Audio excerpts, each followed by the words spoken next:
favor, put your tracker onto your phone. So pick your missing dial number. Shut the fuck up. The alien god? Yeah. That's who you're meeting? The guy that said he inspired an alien god? This is who you're meeting. Oh my god, Danny. Danny? Okay, well, it's nice knowing you. And I'll sit Shiva. May your memory be a blessing. Can you at least put your tracker onto your L so she knows where you're located or something? Somebody who thinks that they invented an anti-gravity device that was inspired by an alien god. Oh my god. Nuts. Is he taking you more? Danny, come on. Yeah, he met God like last week, so.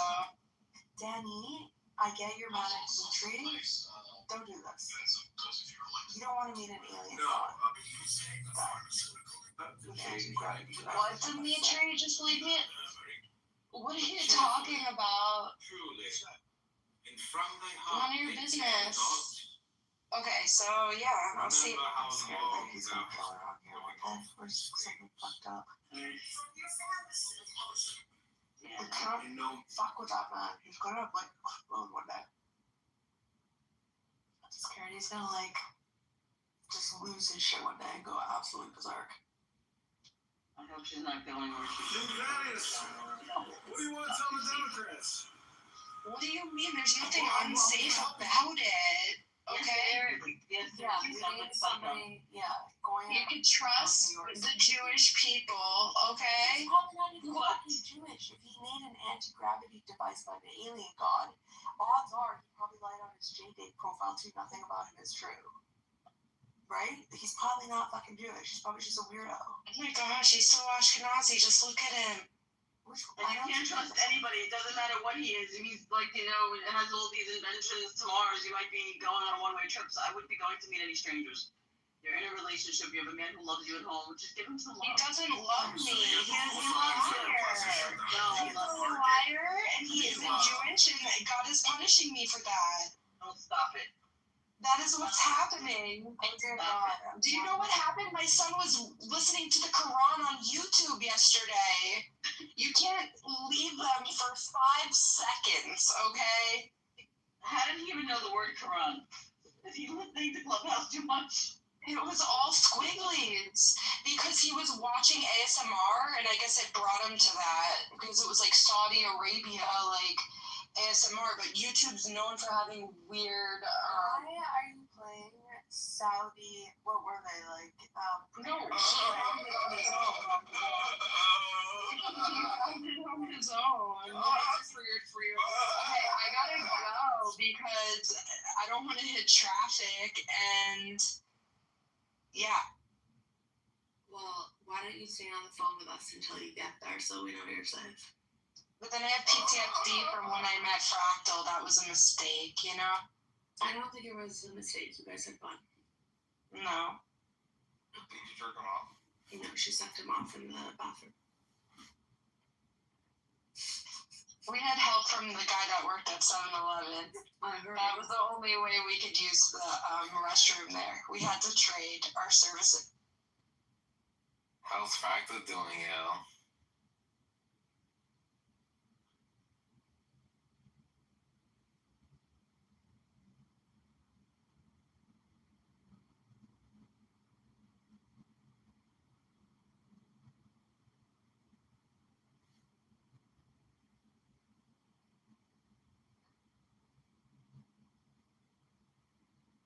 Well, hope he's doing great. I know he doesn't like me, but it's alright, you know. We'll still hoping for the best for him. Did you turn him down? I don't think so.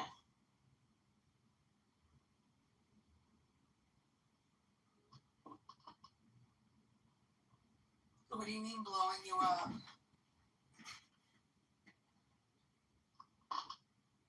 Daddy?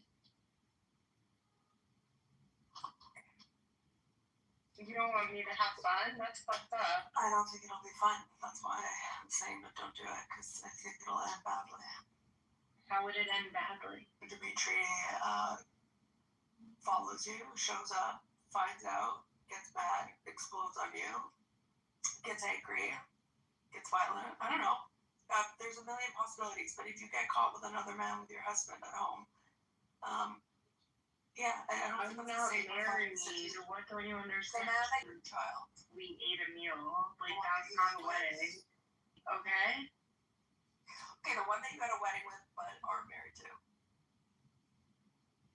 See, you guys are no fun. You guys don't want me to have fun. That's the problem. You don't want me to move on. You don't want me to meet these I men. have what you're saying. I think that you're playing with fire, to be perfectly honest. I think that you're very foolish to be goading Dimitri with other men in his house in front of his son. And I think that you're putting yourself in a potentially dangerous situation because emotions are going to be very high if he finds that out and you are going to be the target. So I'm honestly looking down the road a bit, like a little bit in advance, which is why I'm saying I don't think it's a wise idea to do right now. I think you're Going to invite a lot more problems into your life if you do.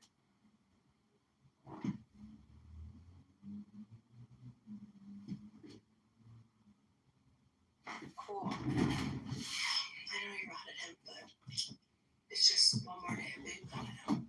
No, I don't want any more days of being mad at him. I'm done being mad at him. And I'm going to find someone better. You probably won't. Because nobody's going to treat your son the way that a dad is, right? He's the dad of your son. So no one is going to replace him? Replace that. So it's not like I'm like looking to replace him as a father. I'm just looking to replace him as a partner. Because he's not a very good one. And apparently I'm not a good one either. So we don't want to be good partners for each other, so it's not working. While you're still living with him, or you're the man that you married but aren't married to. So, it's just like, it's such a recipe for disaster, dude. He's gonna lose it. And I can't even get mad at him for losing it either. Like, he pushes man to the fucking edge. No, I'm allowed to break up with a man. Like, I shouldn't have to be with a man forever. No, you shouldn't, but you have to. Can't be showing him other men that you're gonna go meet up with and talk about his like 3-inch penis and shit like that. You know what you're doing, Danny?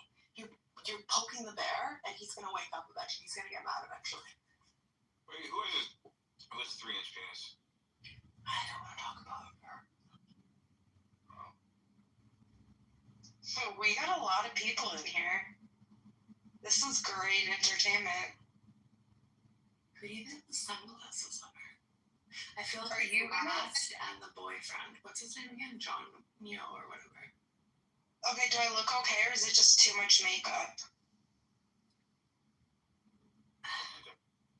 I look like shit, right? No, you look beautiful. But again, I wouldn't do it. You're lying. No, I actually think you look beautiful. I don't think your makeup's very heavy. Danielle, I tell you if I think that it doesn't look right. I'm brutally honest. I'm telling you, Okay. your makeup looks very lovely. You look very pretty. Okay, I need a haircut, I think, but whatever. Wish I could bring my friend with me.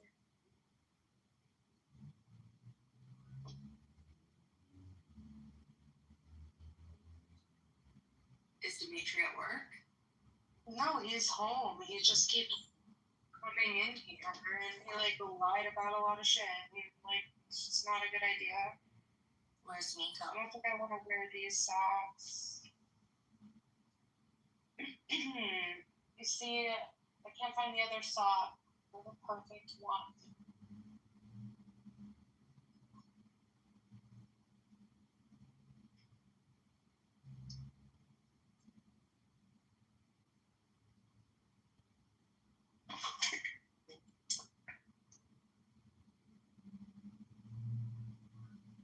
Alright, let me check the timing. This is gonna be a Isa long time. Guatemala is here. Hey Isa, welcome back to the Kitover podcast, mi amiga. Qué buena, hermosa, bonita. Oh my god, that gives some messages. I'm listening to the Jewish adjacent room in the itty bitty titty committee.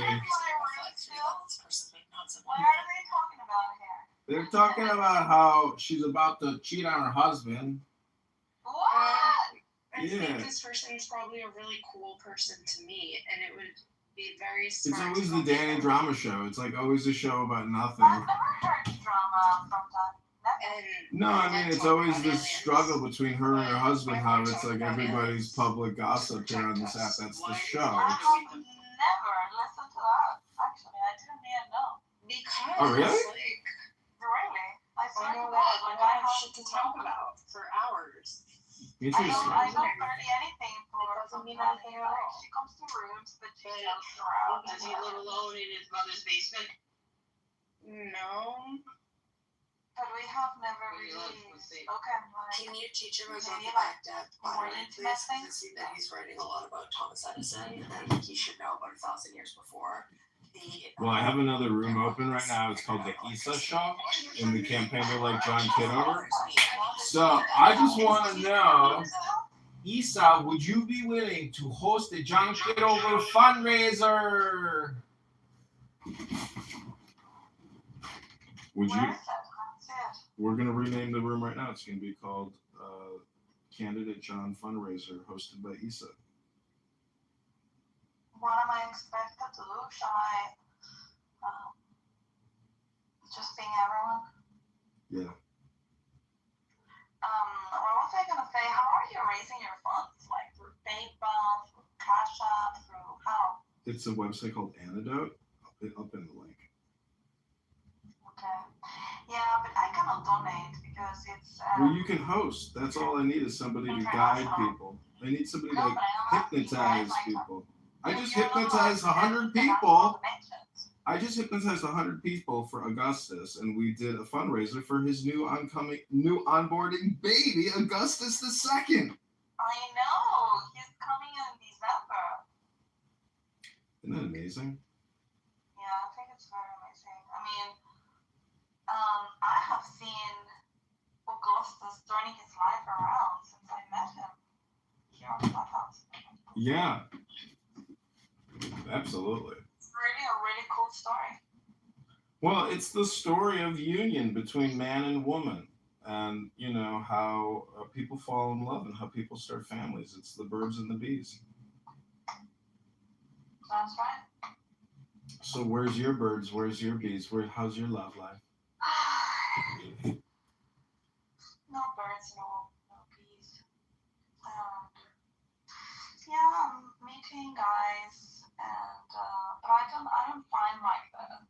I don't know. Listen, John, I'm just letting things happen. You know, putting myself out there, and if it finds me, it finds me. If not, I will be okay anyway.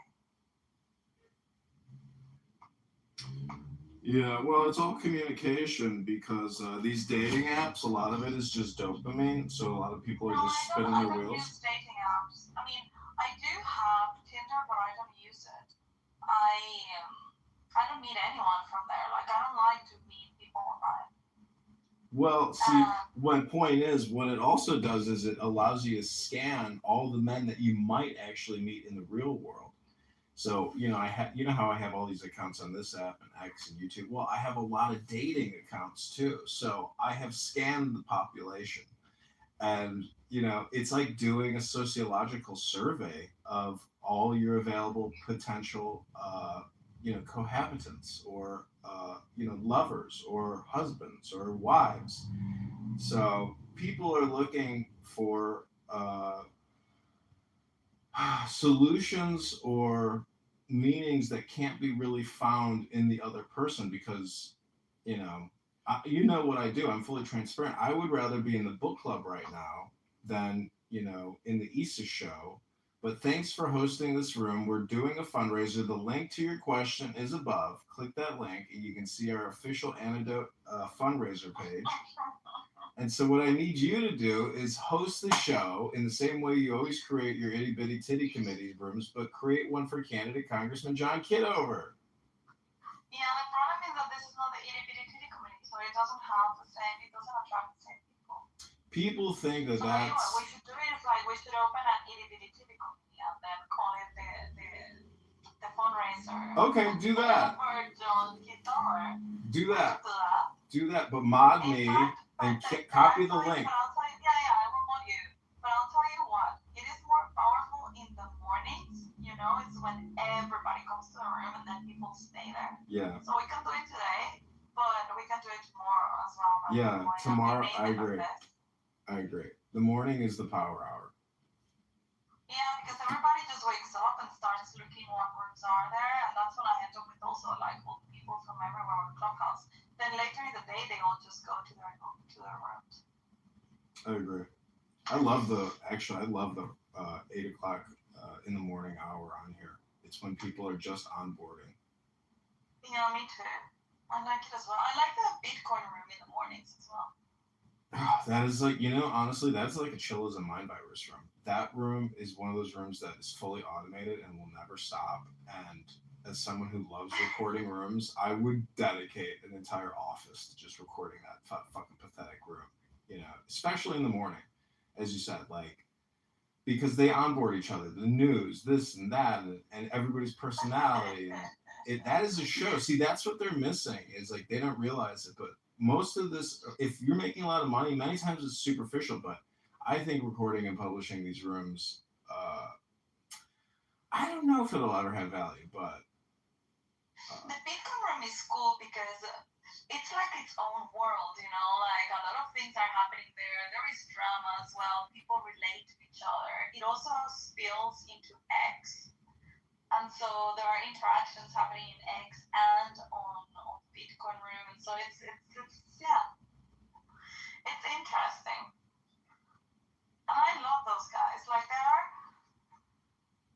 I don't know, they talk about everything. They have topics that they're stronger than others, but yeah, generally it's entertaining. I do enjoy them. I find them funny. I integrate them very, very, very quickly.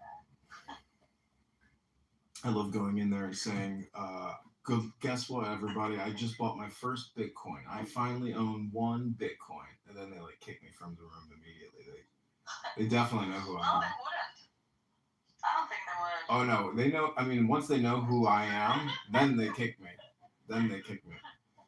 Not before, but they gotta. This is that giant kid over Yeah, there. but there are some that actually they're not bothered by you, but there are a couple that they're like, oh, that guy, he's recording.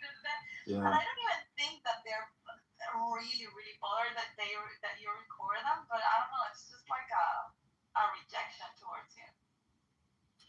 Yeah. It's like everyone else in Clubhouse. See, they want basically that chillism effect where there's no emotional outbursts. But the problem is I don't know.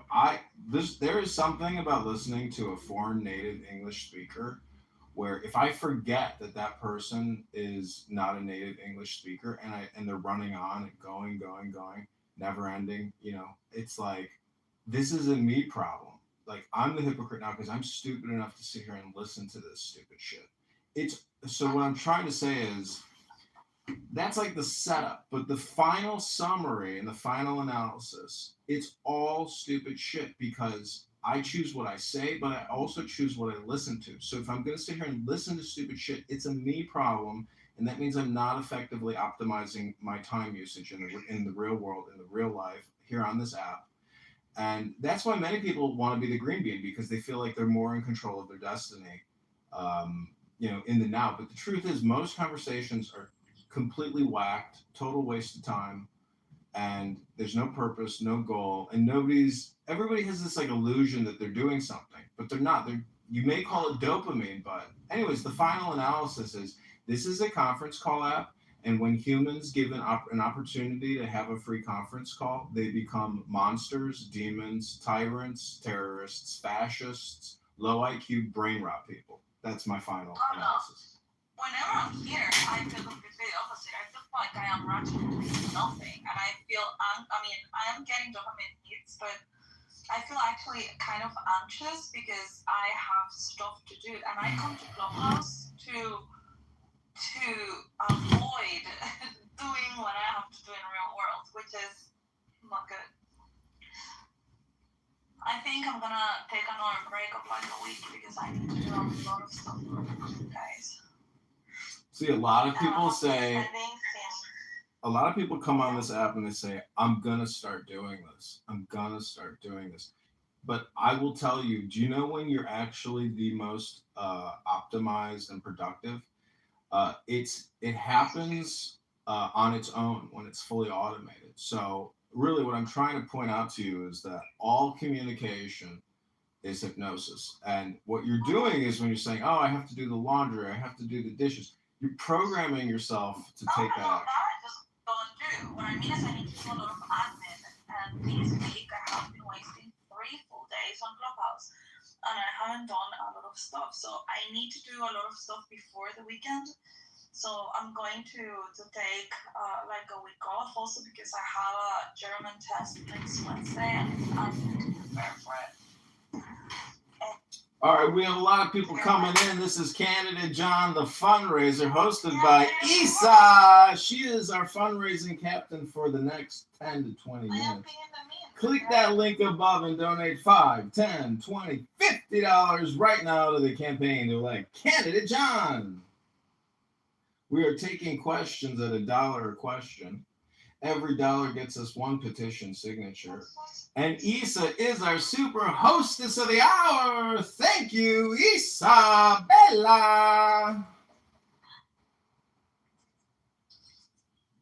Anyway, does Chris ever come on stage? Yeah, but see, he's working. And this is me working as well. You, unfortunately, are actually not working, Isa. You're the only sucker in the room. But that's why you're our hostess. Yeah, I'm gonna go to bed soon. It's already 8. I already had dinner, and I'm gonna go to bed early today. Well, you keep saying things that I'm gonna do. Don't just tell us what you're gonna do. Show us what you're gonna do. You're like Danny in that other room. I think I'm gonna do this. I think I'm gonna do that. I think I'm gonna do this. I think I'm gonna do that. Okay, this has been the Candidate John Fundraiser. You can see how Issa can't even actually stick to the room titles. She's just a brain goo, harvested, chillism type of brain rot sufferer, like the Bitcoin room people. All those people in that room also have the chillism mind virus of like giving up their independence to this neurally network group of low IQ retards who actually talk about nothing and waste all their time. That's life, ladies and gentlemen. Without a purpose, you're kind of just like a gelatinous goo. But not John Kitover. We're fundraising so we can get more petition signatures, ladies and gentlemen. We actually have a pipeline. We have a pipeline. All right, thanks for coming here. Well, the room is not over. We're going to do a quick little meditation. The show has to come to an end. Yes. It's because it's so amazing. But it goes on again and again. Every weekend, hosting. We're here. It's a thrill to be here.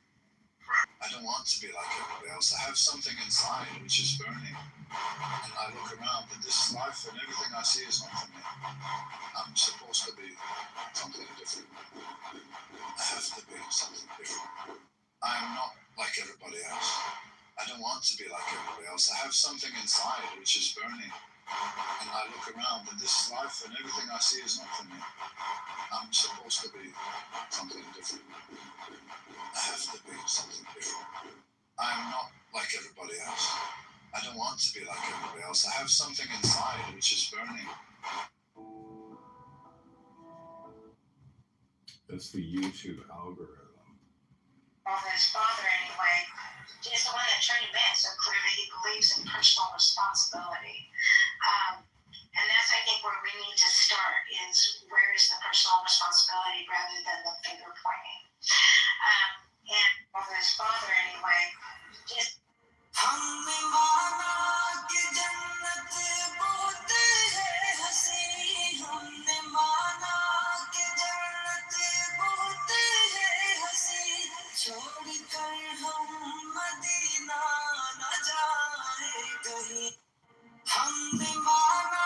The truth is, you become unstoppable when you work on the things people can't take away from you.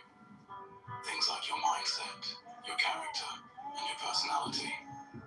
When you make those your priority, they become the most valuable things about you. The truth is, you become unstoppable when you work on the... Cause this looks like a job for me. Cause the boss said we need to do something. But when he says we, he don't mean we. Cause when he said...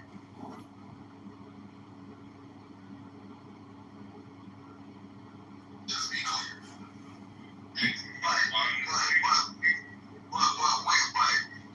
But y'all want us to control how we act, control, even though we have nothing to do with this. Only thing we've gotten from this man is, just be clear. But y'all want us to control how we act, control, even though we have nothing to do with this. Only thing we've gotten from this man is, just be clear.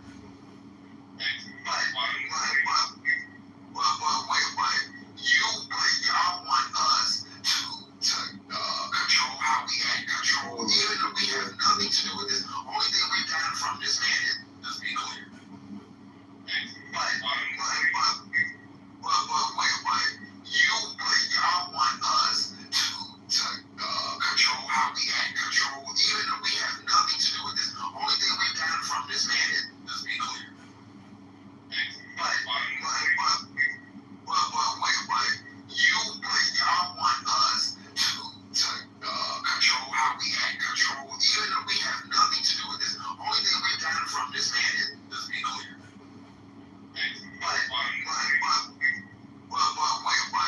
Y'all want us to control how we act, control, even though we have nothing to do with this. Only thing we've gotten from this man is, just be clear.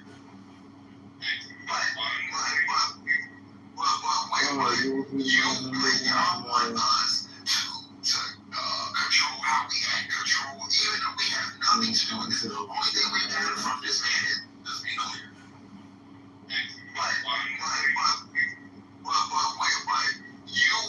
Y'all want us to control how we act, control, even though we have nothing to do with this. Only thing we've gotten from this man is, just be clear.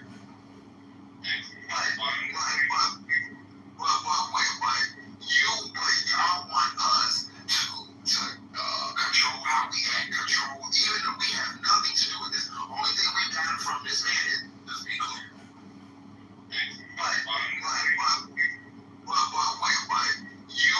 Y'all want us to control how we act, control, even though we have nothing to do with this. Only thing we've gotten from this man is, just be clear.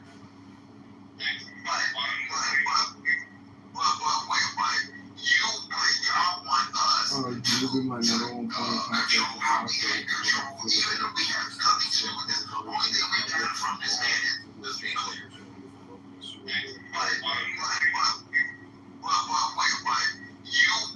Y'all want us to control how we act, control, even though we have nothing to do with this. Only thing we've gotten from this man is, just be clear.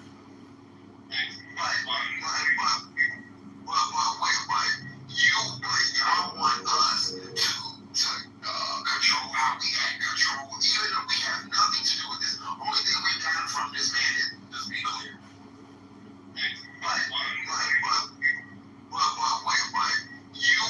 Y'all want us to control how we act, control, even though we have nothing to do with this. Only thing we've gotten from this man is, just be clear.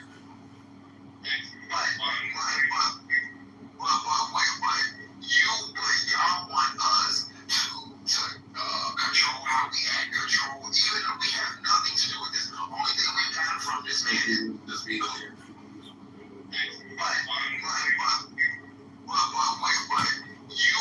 Y'all want us.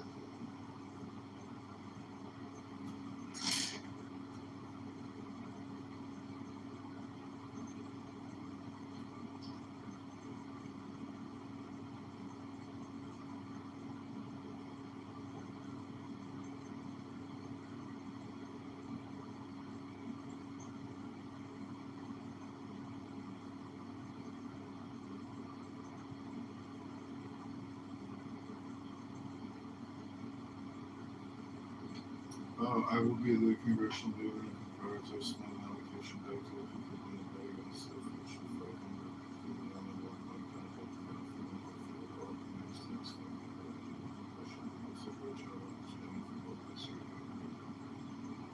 Designated by 3 p.m. November 2026.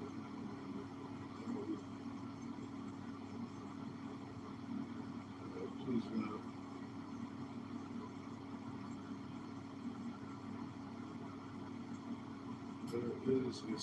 There's probably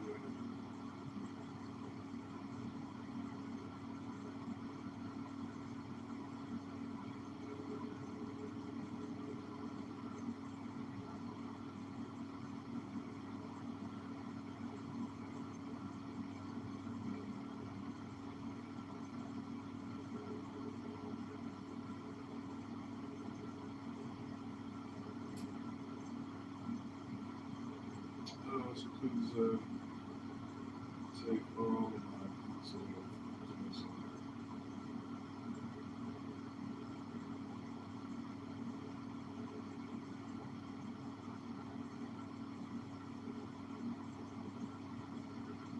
please note there's probably a 10% chance we will mark signatures even if we qualify with a signature to generate. So please take all that possibility.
Please note there's probably a 10% chance we're going to mark signatures.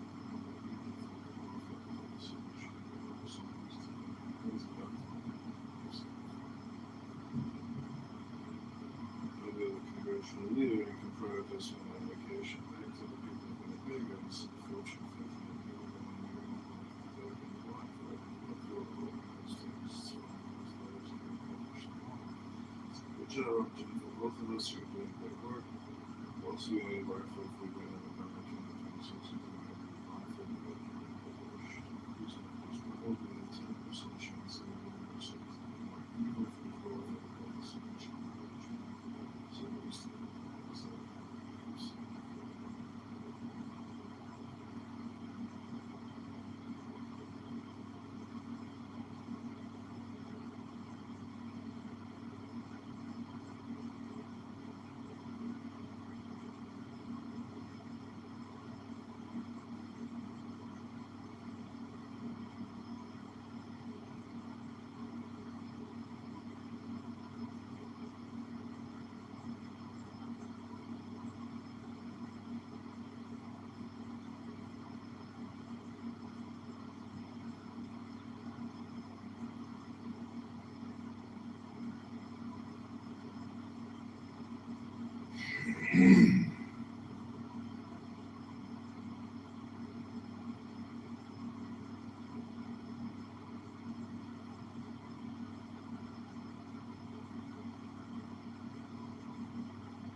Fuck the Democrat promise scam. Silly to be an LGBT agent. It's liberty, American security, and affordable housing, baby business, looking for those who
is starting a team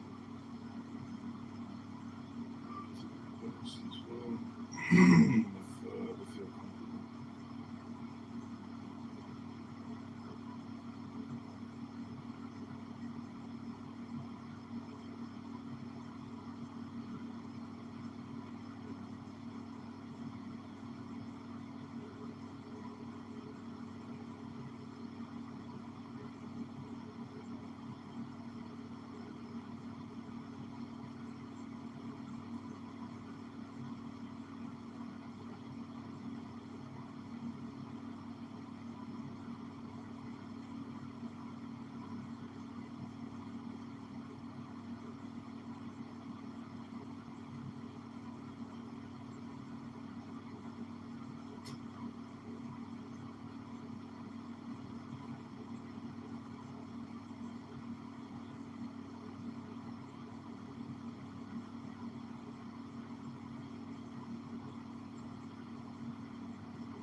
Got a lot of phones set up. I've got a lot of YouTubes going, Instagrams, X accounts, Clubhouse. I try to do a lot of mass communication for the campaign at home. I saw that. That's how you got on my radar was all social media. You're probably way better connected in that aspect than your opponent. So good. Why don't you tell us a little bit about yourself? Sure. I live in Chicago, 42 years old. I'm a graduate of the Citadel in Charleston, South Carolina, which is a military college. I was commissioned as a second lieutenant in the U.S. Army National Guard, served from 2002 to 2006. And then I've worked in digital marketing, media buying, advertising technology for about the past 20 years, 15 years. And I've worked in the government at the Treasury Department and the Department of Commerce, working in real estate operations, leasing, project management. And I launched this campaign to run for Congress a couple months ago. We've raised about $600, mostly through social audio, through an app called Clubhouse, which is similar to X Spaces. It's basically a Zoom conference call, essentially. It's all audio. And I'm trying to defeat Darren LaHood, who I view as being a negative Republican who's created $20 trillion in debt in 10 years. So I'm fighting. Yeah. No, go ahead.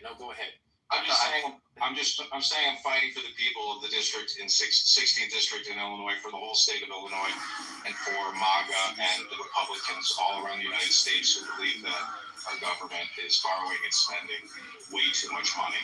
We have to cut the spending. That's a pretty big order because he's going to have the Illinois GOP behind him. He'll have some federal law stuff behind him. He's going to have money to spend. Right now, you're at about $600. What's your strategy to counteract that? It's by having conversations with you in open, frank, transparent manners. It's grassroots, and unfortunately, the algorithm doesn't favor me. It literally create as much content as you can, connect with as many people as you can, and really getting on the ground in Rockford and Peoria. The number one goal of this campaign right now is to get 1,000 signatures on our petitions. Sure. So I'm pretty confident over the next 3 weeks on Fridays and Saturdays in Rockford and in Peoria, we'll be able to get the number of signatures to get on the ballot in March. Don't forget to hit the metro stations in your district. Those are great places to harvest the voters from. Let's go back to the hood real quick. You call him a rhino, which has become almost cliche at this point. Everyone's a rhino is running against someone else. When we look at him, though, his voting record isn't. You guys see eye to eye in some stuff.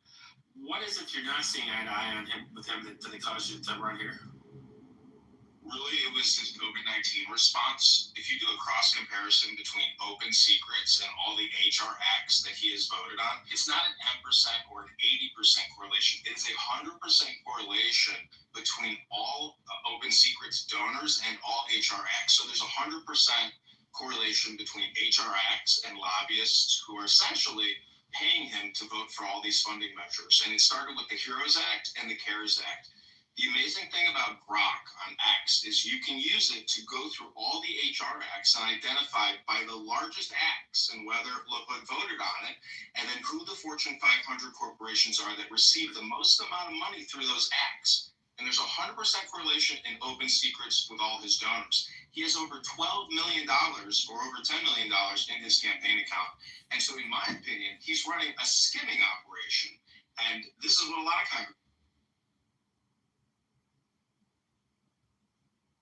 Congress people are doing. They have 10 to 20 to 30 million in their checking account, all given by lobbyists. So that is primarily the reason why I want to wake people up in the 16th district. Say, hey, he has created $20 trillion in debt plus $5 trillion a year over 10 years. He's responsible for spending $70 trillion.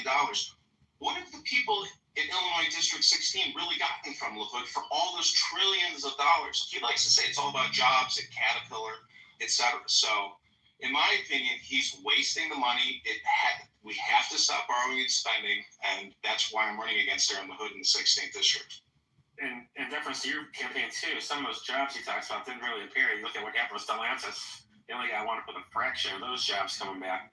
So it might be good to have someone holding his feet to the fire. It goes to show you that it is very difficult to create a successful business. I've launched many different businesses, and you can borrow from the taxpayers and create these businesses that go out of business, like Fisker and the electric buses that Pritzker gave us. Yeah. So it's super hard to create a business, and when a government creates a business by borrowing and taxing, that's not the bedrock or the cornerstone for building a good business. They're set up to fail.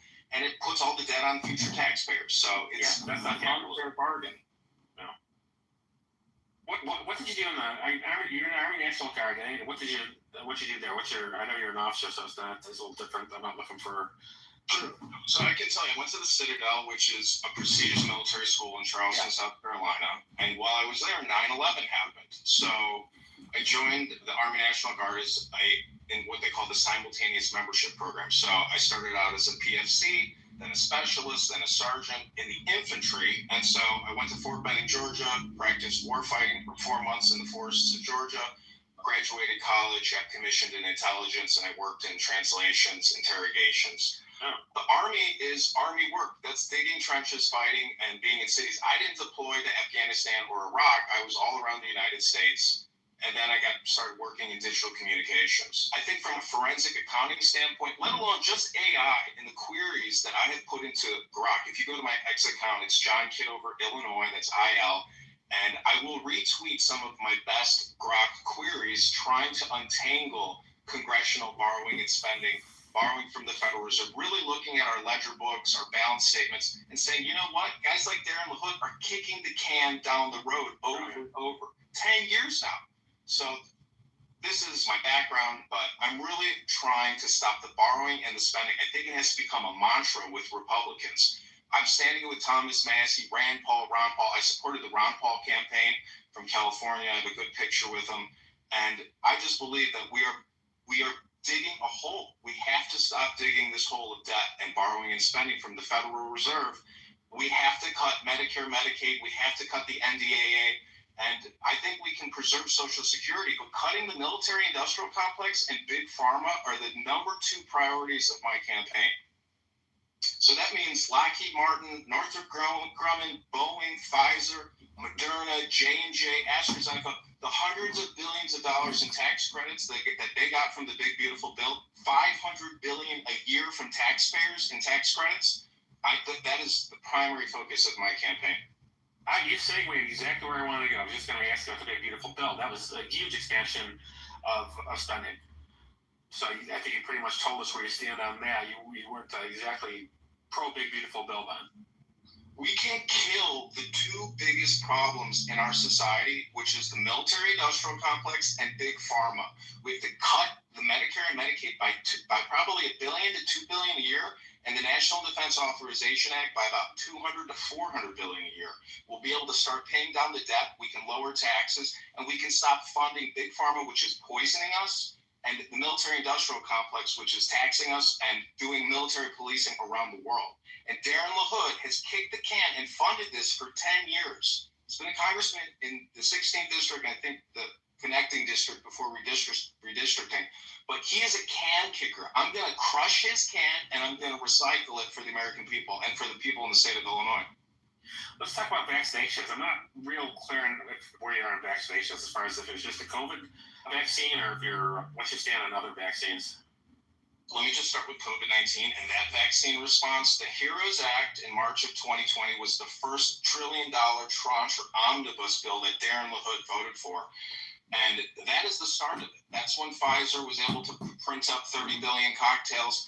A lot of these vaccines were manufactured in India because it was a patent and it was mass produced around the world. Yeah. That's not variable medicine. That's giving one solution to everybody for a problem that Dr. Fauci and Bill Gates and the World Health Organization cooked up in Wuhan, China. So to just immediately go to the 72 vaccine schedule that young people have to take, we're living in a vaccine industrial complex. It's not a vaccine diet. This is not acute targeted medicine. This isn't variable. This morning on X, we read through MAHA and the February 18-page PDF that was put out by Secretary Kennedy and the NIH. And I think right now, Big Pharma and Kennedy are still colliding, and the gold standard in scientific research has yet to really been proven. I think we're still very much living in a big pharma, big medical industrial complex, which demands the money. And so again, cutting Medicare and Medicaid will choke big pharma, and I think it'll improve our health outcomes. I'm not a fan of all these vaccinations. It's out of control. But why does a 3-year-old need 72 injections? Can you explain that, George? It's insane what we're living with. I'm a nurse, so I can't explain it. These are all diseases we're trying to keep that 3-year-old from having. My grandkids are getting vaccinated now. My children got vaccinated. We get no health problems from those vaccines. I can see why people are upset on the COVID vaccine because it was, again, I said I was a nurse. One thing we were taught is always the patient's choice whether they take a medicine or they don't. They had COVID jammed down their throat, so I get the anger there. But I never really quite, and yeah, I go back as a conservative a long way. I'm almost 60 now. I never ran for Congress. I was a city councilor though in Georgia. So I've been involved with Republican politics for a long time. I don't think anyone would say anything other than a conservative. But the things like eliminating smallpox have gone a long way. We couldn't do that without those vaccines. The chicken pox, people live through that. My grandkids are getting, I believe my kids are getting the chicken pox one. I don't think it's hurting anyone. It's keeping them from scarring and later and protecting them from shingles a little bit later. But I would just say that I've seen documentation from the George Bush administration that suggests that Operation Warp Speed was long in the making. I think this is the pandemic, scamdemic, plandemic.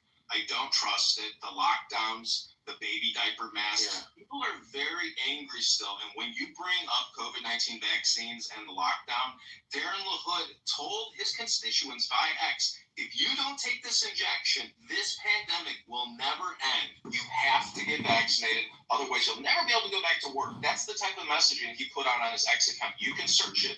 Just go to Darren LaHood's X account, type in vaccine, and see what he told everybody.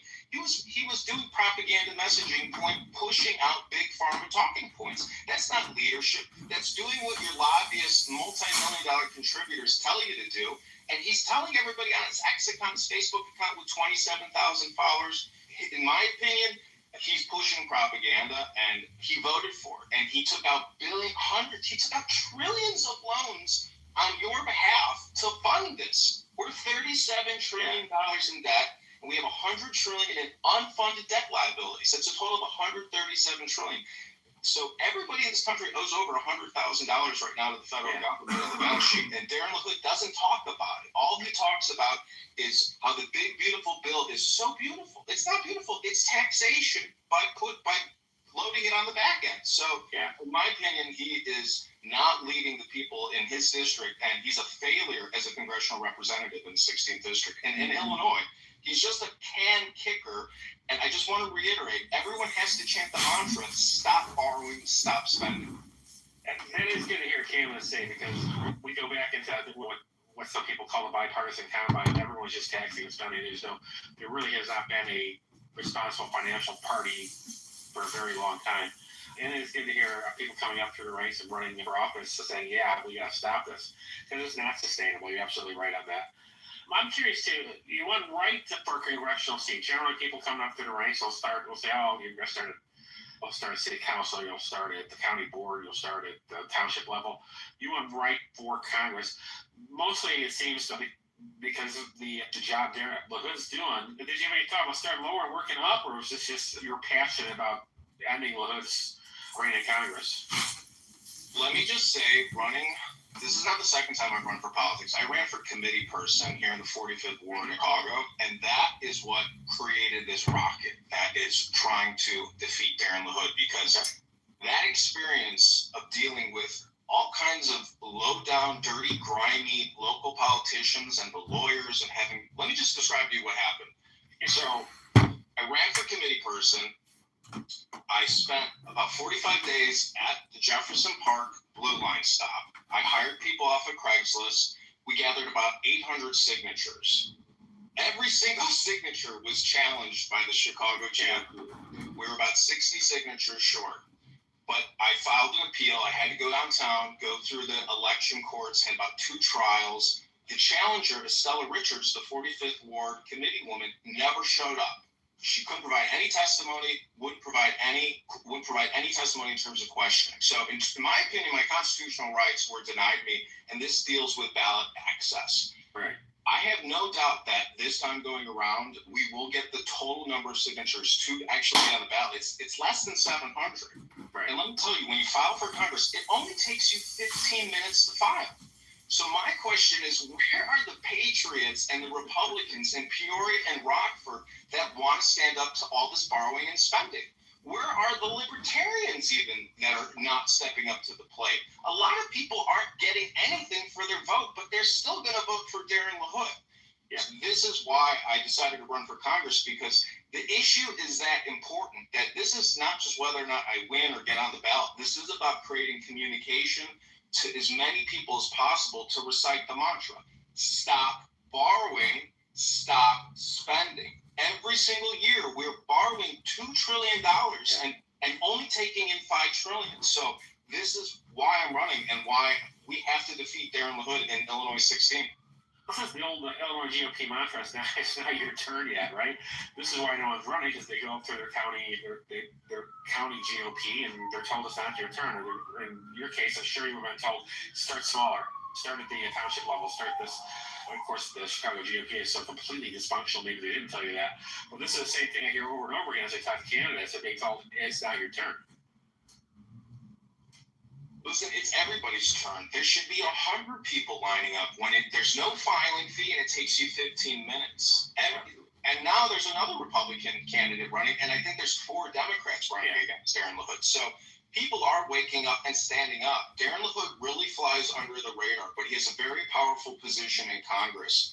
So in my opinion, the more people standing up to Darren LaHood, either we force him to start obeying our Constitution and give us a fair and balanced budget, or he's just going to keep plunging us into debt and creating future tax liabilities for your children. The guy is, in my opinion, dishonest, and I think we have to crush his can that he keeps kicking. Let's switch up for a little bit. Let's talk about the district you're running for. your district runs. You're in Chicago. It's in Peoria. It's in Rockford. Let's talk gerrymandering.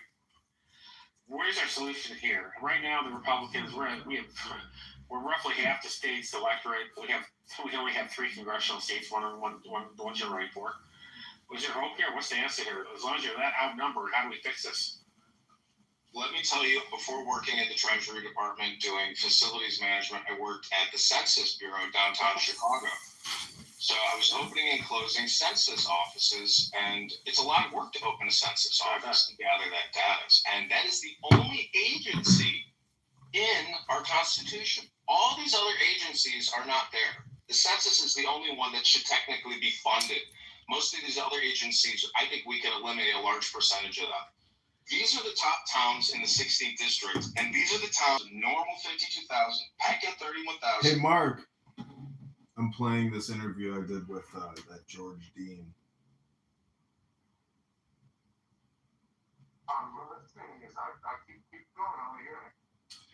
Yeah, sorry about that other room. You know, Clubhouse is a collection of special individuals, and you never know if one of them, you know, got out of the psych ward or sitting in a bird cage with a bunch of birds. But, you know, you gotta... Oh, you want to hear more? Well, I kind of clicked off of it.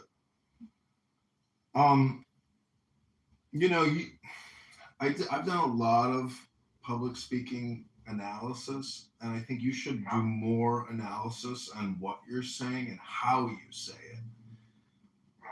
Your delivery matters. And what's funny is, even if you come off as being cheesy, what you're really doing is delivering a communication into that person's brain, into their central cortex. So if you enhance it by making it even more corny or sounding like Gilbert Godfrey, what you're still doing is you are burrowing your communication into that person's brain. So if what you're saying is accurate, truthful, and the best, you know, solution, you can't win with these people, Mark. And so, you know, it really does come down to projection, and you could call it propaganda or politicking, but you know, what you are here is you're here to deliver a message, and you have to upload it. It's a transmission. So you have to look at it from that perspective, that if you're going to analyze yourself, if you're going to analyze your public speaking, your projection, the sound frequency for people, it's not loud enough on this app for people. It's just some analysis, but just some thoughts. I mean, what do you think your chances are of winning? I talked to the White House for 2 hours yesterday, and so they've done more work than me. And I don't mean to disagree with you with the messaging thing. And messaging is super important, but for me, it's just about the math, and for the White House, it's the math, and they think the math is on my side. You know, Harris won my district by 2 points, right? So she got 52%. So it's, you know, it's a very close district. And now, you know, my opponent's been $8 million, making my race the most expensive by a lot, like by double or triple or even quadruple other races in the state. And I had no name ID last time. Now all of a sudden I have name ID. My opponent's money's gone. My opponent's name is gone. And, you know, all that is working for me. It's good. You know, without any message, without anything. So now, lop onto that. I actually have more money in my account than any of the 20 or 30 candidates that are running for Congress. I have the most amount of money, not that it's a lot of money, but I have, you know, first place in terms of that. And now I got to spend my money wisely and raise more and figure out how to ballot harvest to lift 2% or 3% to win. But the problem is, you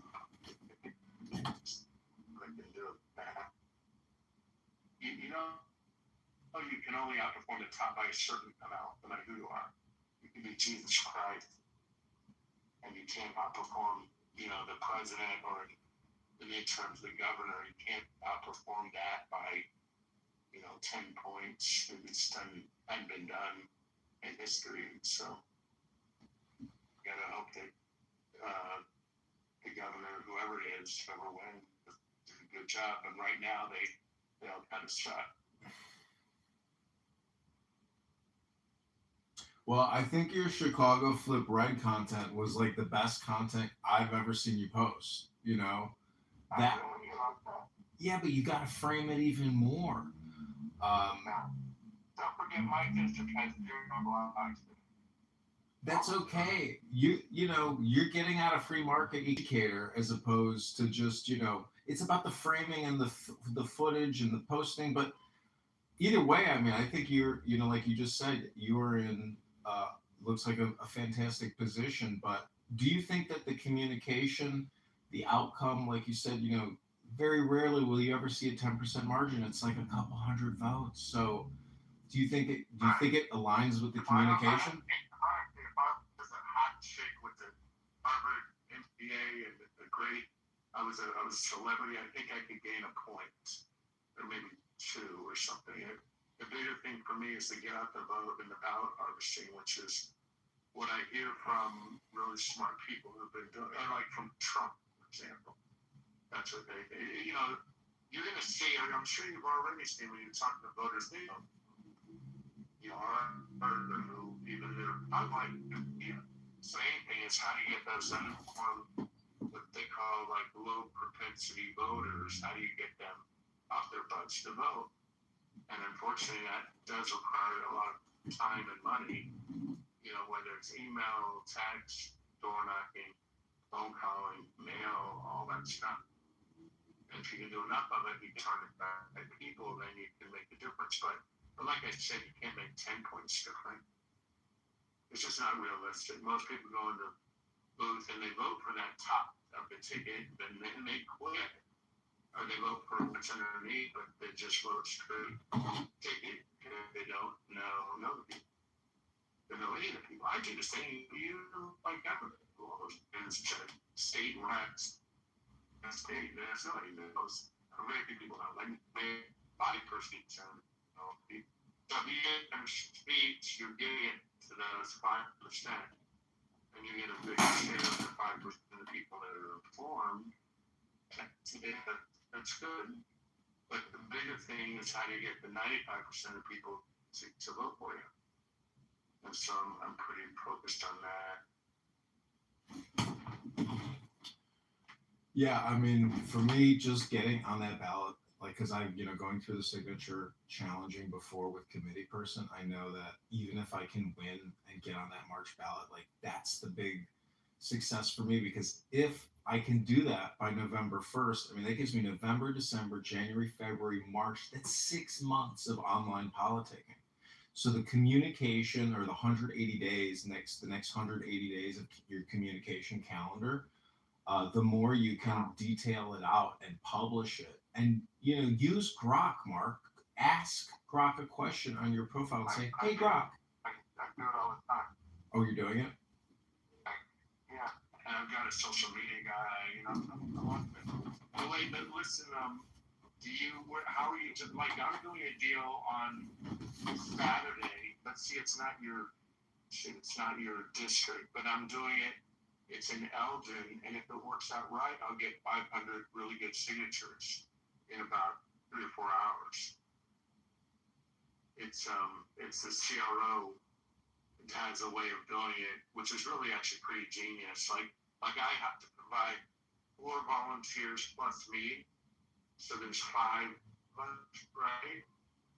But so does like 10 other people, so there'll be 50 volunteers or 50 solicitors, and they'll give each one of us just 1 sheet, with 10 slots, right? So we each have to go get 10 people, and they give us all the data in just 1 street or 2 streets, so that they're next to each other, and it's only the hard R's that vote primaries, so these are friendly people, and you go out and you get your 10 signatures, but you get 10 signatures for 10 different candidates. So you've got like 10 clipboards, or 1 clipboard with 10 sheets of paper on it, and you just have them sign it. By the way, they don't fill out their address or any of that bullshit. They just their signature, and then you take those 10 signatures back times 10 candidates, and you fill in the address and all that. And now what you've done is you've collected 10 for each candidate, but there's about 50 people, so it's 500. Pretty cool, isn't it? Yeah. Sort of like a hack, to getting signatures. Yeah, I have some people that signed for me that just signed, and I, at the time I wasn't even looking to see, if they properly filled it out. I've these petition signatures. People got no idea just how, challenging it is because, but there's a strategy, and really, the more people you have, more agents who can go out there and organize. Like I have this person in Rockford; she's gotten over 300 signatures in 1 week.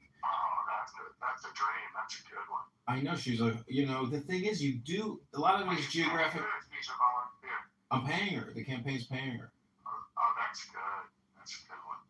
Yeah, she's fantastic. She's gonna make sure you're not breaking that sort of thing, 100%. You don't know, and so that's the thing is it's a big long shot, and when the challenges come through, and we're gonna find out what the proof in the pudding is.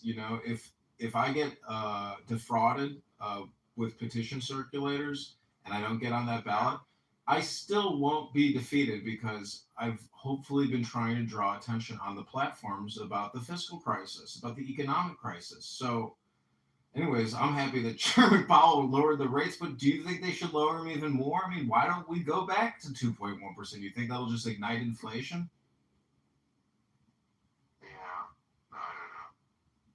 I mean, you worked in finance. You were an asset manager. I mean, what's wrong with a lower interest rate? I think the pressure is on. He's going to keep lowering it until the economy picks up, or Trump's going to do whatever he can to get rid of them. So it's going to come down, but he's going to fight it all the way down. I mean, quarter point, what is that? It's nothing. Yeah. Well, anyways, when are you going to Elgin? That's Saturday, but if you could somehow organize something like that, it costs nothing, zero. I don't know if there's anybody out there at Rockford or whatever area, that would organize something like that. But if you could just organize one event like that where you get other candidates involved, you could get all the signatures you need, and they're good because you have the data. Like their address, they're registered to vote. The Republican, they're not going to spit on you. It's really the way to do it. Yeah, it's tough. I really tried to convert these two liberal, hardcore Democrats with piercings and tattoos to sign my petition. Oh, don't bother with that. Get those people. They asked me, why wouldn't you vote for Kamala Harris? And Tim Walz, I was like, to me, the two of them, they would not sign my petition. And we were so cordial and had such a long conversation, could not get them, no matter how hard I tried. Yeah, but I don't know why you're doing that. Like, I'll get 10 signatures in the time that I would waste talking to a Democrat. Or even if the Democrat signs, it's like, it's a matter of return on investment. You're investing your time, and you got to figure ways to get the most signatures in the least amount of time. And having to talk to people it's okay. I go and ask you lots of questions. So here's my phone number. Call me, but right now I have to go get a bunch of signatures. Would you like to sign? No? You got to think about it? No problem. Call me later. Happy to talk to you about it. Move on. Yeah, I signed a Democrat's petition, who's my senator here in this district, and I only signed because she personally knocked on my front door. I said, how can I not sign? Yeah. You're doing the effort, you're walking the streets. I was like, and it's dangerous knocking on people's doors. I'm like, God bless you, give it to me. I'll sign it for you. But then she wanted me to sign more petitions for her friends. I was like, no. You did the work, you get the vote. You get the signature. I'm not voting for her, but qualify your signature, right? You know about that, right? What do you mean? You can't. I mean, hopefully you won't get caught. It won't matter. But you can't. We can get signatures, but not from anybody that signed a Democrat petition. They sign a Democrat petition, and you get challenged, they'll disqualify that signature. It's hardly worth mentioning to people, because if it gets disqualified, it does. it's like too much information, but I'm just telling you if you didn't know, you can sign one party or the other. You can't do both. Yeah, well, I have no doubt that if we even meet the threshold and we do get the number of signatures we need, which Wait, what do you mean, John? What do you mean? How much do you need? 700. Okay, that's about what I need. And have you tried a train station in the morning yet?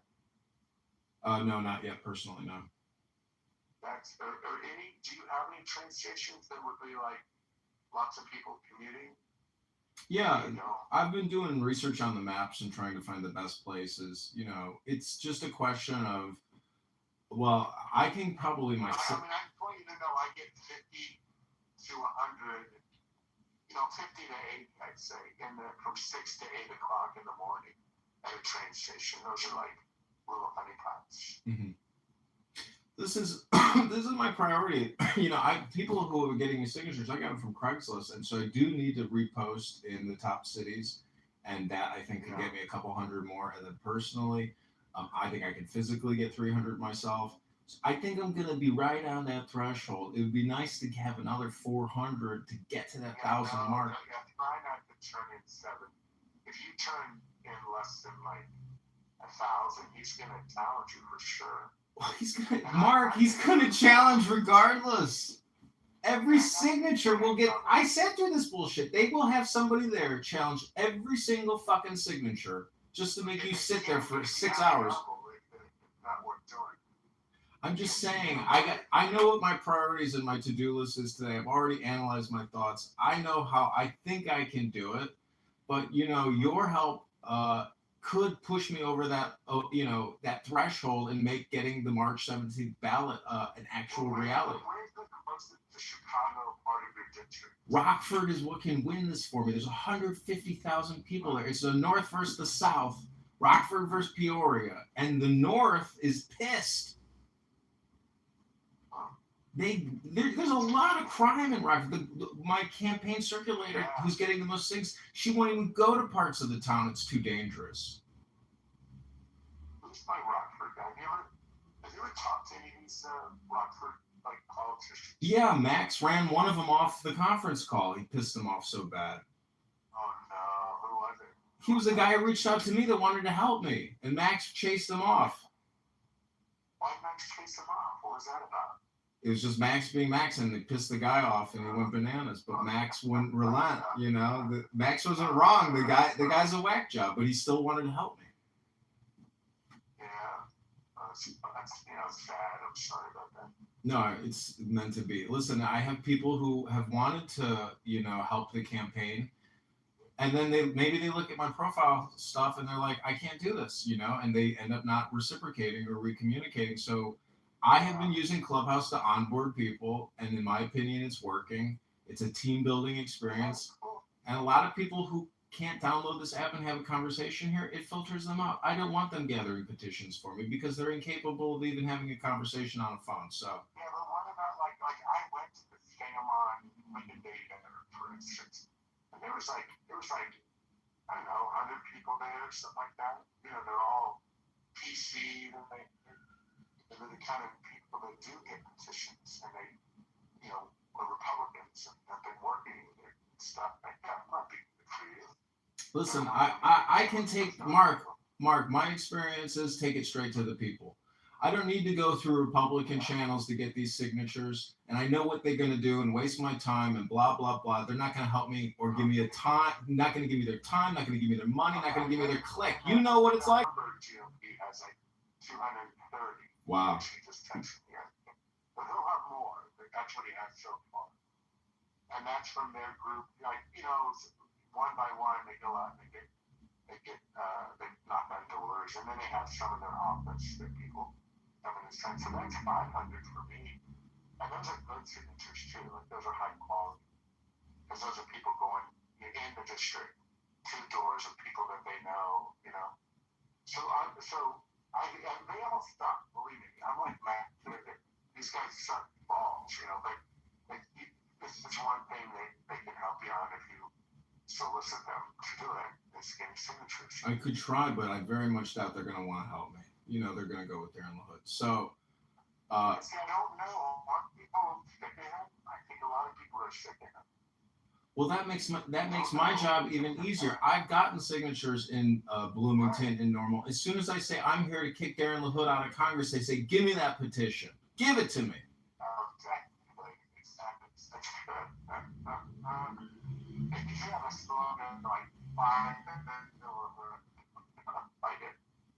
You know, Max was right in that WGL. What's that? Max pointed out to me that in that NPR interview I did, she was like, "Oh, they really hate LaHood."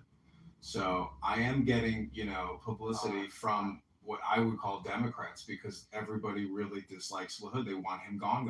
Bye-bye. Yeah, it's true. Wait, is that his name? Wait, I'm gonna get a name for you if you want. He's a guy that can help you. He does people that are not good. Really did. And the pious joke, but just really, no, that's and so really strong guy.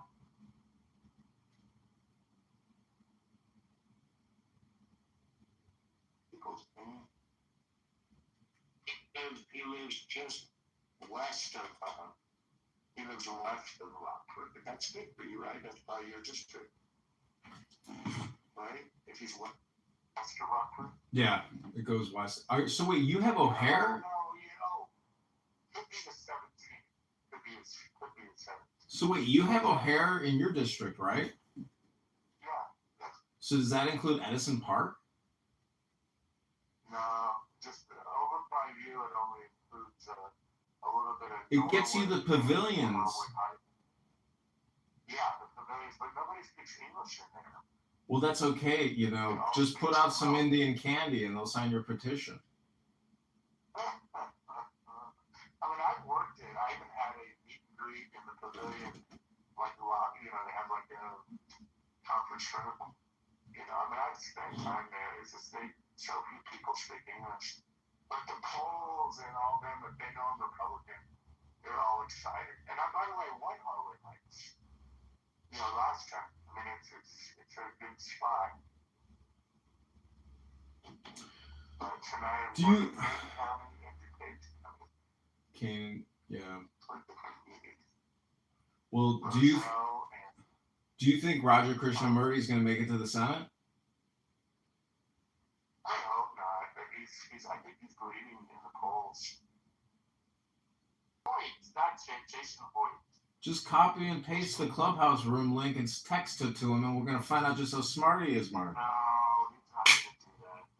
Then he's not so smart. He's going to waste our time. That's what I say. If you can't come on Clubhouse and have a conversation, then the truth is you're going to waste our time. Well, it doesn't matter. You copy and paste the link. It says right there, download the app and say, "Hey, I'm having a conference call. Join us." That's it. And it qualifies them. If they're not going to do that, they're just fucking scraping bubblegum off your shoe. I'm giving you his name. I'm telling you, he's the kind of guy that he gets to do all the things that you if you got him on your side. Mark, I'm paying $1.50 a signature. It's not going to. Oh, I see. Jason Boyd, he has a podcast. I've been on it before. I think he's written a book or two. He's all involved in your area. Oh, well, then I would love to talk to him, but, He thinks the GOP is a joke, but he knows the GOP. You mean Aaron Delmar's not a good leader? He knows. This guy's like one of us. He knows. And so maybe he didn't even know you or know that you're running. But by the way, maybe I can tell you, where does he live? Does that have his address? Jason Hoyt. That's what I'm saying. Just text him the Clubhouse link if you got his telephone number. No, I just sent it to you. Here it's called Liberty Restoration Publishing. I'm telling you, you really like this guy. He's very smart. Jason Hoyt. Total Republican. But wait, I was going to tell you that. Let's just call him. Let's just call him. I'm going to call him right now.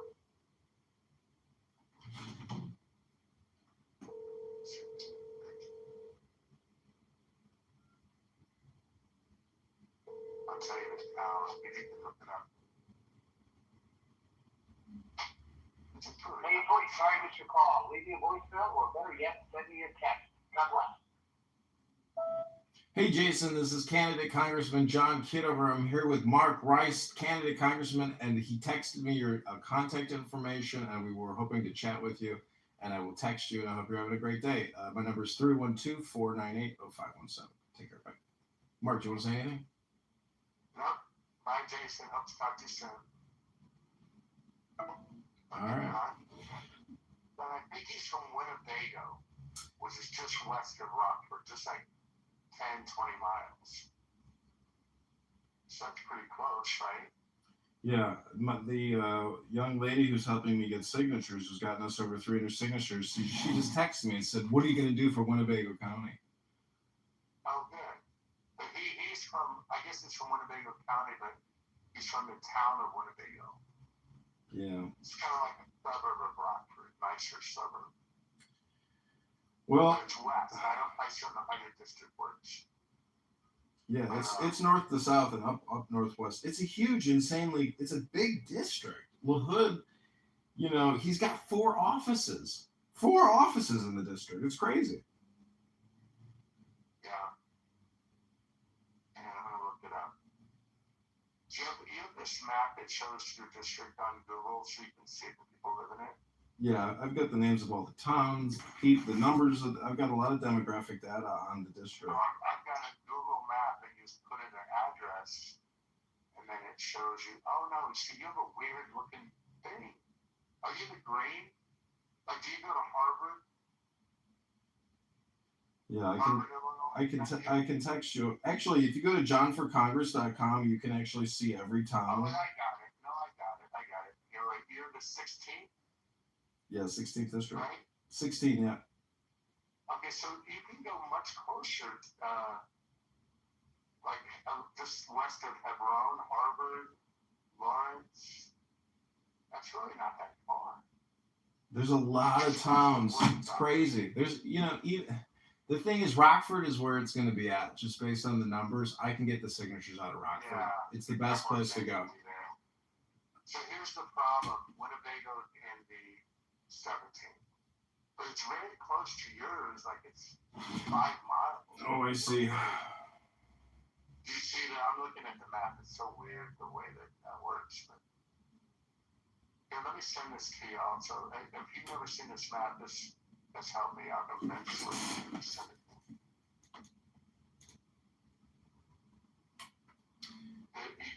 It shows it's Google, and so it's a great map, but also you can put in their address and it'll show you right where they are and which district they're in. Nobody ever knows. And for me, I'd say 95% of people don't know they live in. But at least in my district, I have no idea, no clue. And it's super big. Kitover, New York. Okay, yeah, you'll like this if you don't have this. This is good. So when you're getting 60, you can show people which district they're in if they can. You care. No, I care. I'm correcting the young lady who's getting me questions who is getting me petitions right now because I didn't look close enough, Winnebago, where it was, and people can ask you questions about counties. I'm looking at the district, and it's like, you know what? Don't ask me about this county, and if it's in the district or not. I mean, I can show you on my website, johnforcongress.com. So it's like, I had this really beautiful lawyer in my presence one time, and she said, I feel like the problem is people ask questions. And so what I'm just trying to say is, Mark, I wish you luck. I hope you get all the signatures. I'm sure you will. And based on your standing and your presence, I think you're going to win it this time around. And I got 1,500 already. I'm not going back. I don't want to even super safe, yeah. I know. Because you could kiss half of them goodbye. It's like an 83%. Well, I mean, I'm saying based on the way I generate the signatures, not the way that you're generating the signatures. No, I have, like on Saturday, we're taking the voter day list, and we're generating walkbooks, and we're going to the houses. So we know the register to vote, we know exactly where they live, and they're either there or not there, and they sign, it's golden. Like 99% chance that because either. And they also have train station ones, which could be shit. Like you say, could be 50% bad. They'll probably have illegal aliens that are signed by. You know? Who knows? What a weird shaped district you have there. It's crazy. Look. You know why your son may end up being a prophet, and I hope he's correct in his analysis, that at 10 years, 5 going on 6 terms, there's a very good chance that the Republicans and the Democrats, and that, if I can get on that March 17th ballot, there's a good chance that I can overturn LaHood because your son is accurate in his analysis of LaHood's situation and standing in the communities. The only people that bother to even vote are people that hate him, and they'll vote for him. Exactly. In fact, that Democrat in Bloomington told me she changed sides just so she could get rid of somebody she doesn't like on the opposing party. I couldn't believe it. I was like, that's very Machiavellian or chameleon, but I respect it. And people are strategic with their vote. Yeah. And you're going to have a lot of people voting for first of all, it's going to be very low turnout, like 10, 20%. So it doesn't take much, in the primary. And then the only people that are going to vote, the Democrats, what are they voting for? Pretty sure it's it. They don't need to vote. So the Republicans are going to have 3 sort of viable governor candidates. So that would drive some turnout for you. And then as an aside, I go, who's my congressman? Oh, LaHood, fuck him. And they'll vote for you. I mean, that's the hope. Mark, are you running? 8 district. Where does that cover? It's like O'Hare, west, the suburbs. Okay. That'd be out of my range a little bit. Where are you? I'm on the west side. Where? West side of Chicago? Yeah, Chicago. Yeah, I started like in northwest side, I guess. Like Harwood Heights over there. Rosemont is me. Okay, yeah, I'm closer to like West Town. Oh, okay, yeah. Yeah. Yep, that's where I live and work. So, you live in West Town? Well, not West. I live in Gold Coast, but my office is in Chicago and the river. Okay. I know that area. The Gold Coast is beautiful. Yeah, nice. Right next door to Pritzker, and yesterday we had a suicide right next door to his house. And my God. He didn't make the news or anything. A guy shot himself.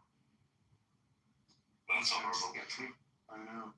There's blood everywhere. What did they let you in the crime scene, or was it in his home? Yeah, well, now it's clean now, but they roped it off and everything yesterday. My daughter was right after it happened. So I was on Chicago Ave at Mariano's on what day was this? Sunday. And I'm walking out of Mariano's and I'm going across the street to one of my buddy's stores. And I hear a loud bang. Some guy let off his gun. And right in front of Mariano's was 2 Chicago police, it was a Chicago police car. But the 2 officers were inside Mariano's. They didn't hear anything. The guy who shot the gun accidentally misfired and freaked out and threw it into his car. And no one even knew except the people who saw it. He just walked away. It was shocking. That's fine. Yeah, I'm just, where the bridge is over the river on Chicago. That's where I work. Oh, yeah. That was a beautiful view of the city. So, Jack. Politics tonight should have John out. Maybe to get place. No, I don't want this free Palestine radical anywhere near me. Jack, what do you think about the IDF taking out Gaza's radio and internet? That's a miracle, isn't it? Great work, IDF. I was heavily involved in politics in California before I moved to Chicago, actually. I ran a couple of successful campaigns. What they do, John? They took out their internet. They took out their cellular. Oh, I didn't even know that. You know, the final assault is taking place. The problem is, John, is that like at least from the people I talked to in Gaza today, like most people use eSIMs. So like you can just kind of buy it and use your phone like that, and it only allows you to use data. But like with iPhones and like you know you can make calls over Wi-Fi, so it's like it's not too much of a problem. Obviously, it's not convenient, but not like the end of the world. I mean, especially when like the Wi-Fi is probably the least of your concerns at that point if you're looking for food and stuff. Yeah, end of the world for those people, the terrorists. And you're just a terrorist promoter and a terrorist supporter, Jack. You're the one talking about like destroying people's cell service. I haven't supported any bombings or anything. I think you're the only one doing that. John, I was saying my first cousin Elad, he was in Gush Etzion, and he's in the IDF, and he's in communist today in tunnels. He's part of the crew that's like cementing and welding shut the tunnels before they put the cement and water that's in there. Yeah, I heard the Houthis actually hit a hotel in Eliat today. In Elad, really? In Eliat, yeah, like what? I think it's like a resort area, isn't it? It's Miami Beach of Israel. Yeah, and they hit like the front, the entrance of the hotel. I don't believe so. I haven't. I can check actually, but I don't think that they did, but I'll check. Yeah, I'll post the link though. I got certified to scuba dive. My caddy license in the lot. It's really pretty.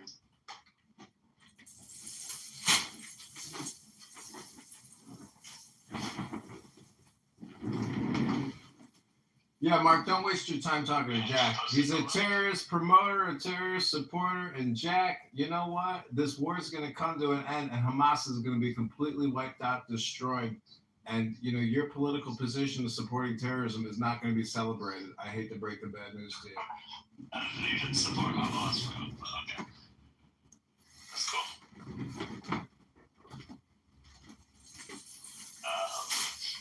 But back to your campaign, John. Did you ever win the lawsuit and get your name on the ballot, or is that still a struggle? What lawsuit? Well, because he didn't get enough signatures to get his name on the ballot. Not due for month and a half. Oh, then what were you talking about, John? Because you had told me that. No, I was talking about when I ran for committee person.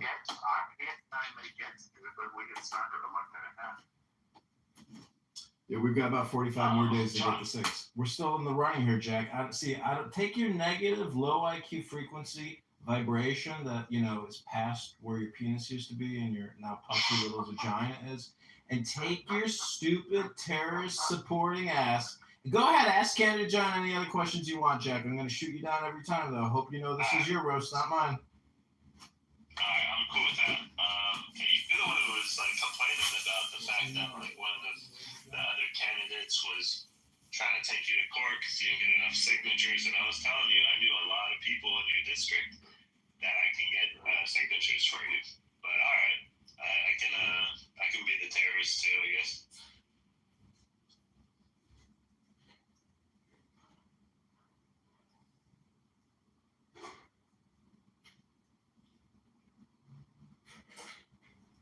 Who are you running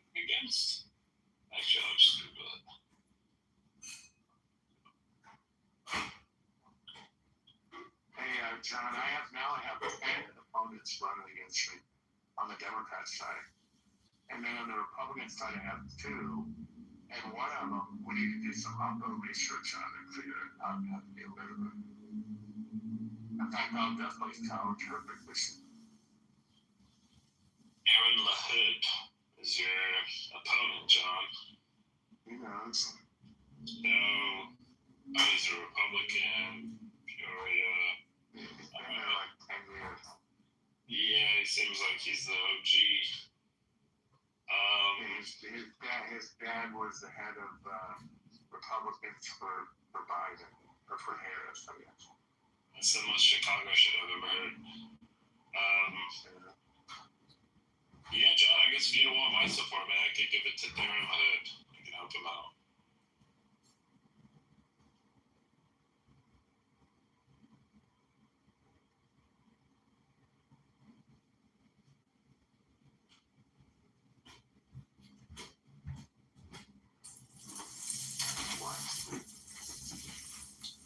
You know, Jack, what's interesting, Mark, what's interesting is that politics is a lot like the real estate business.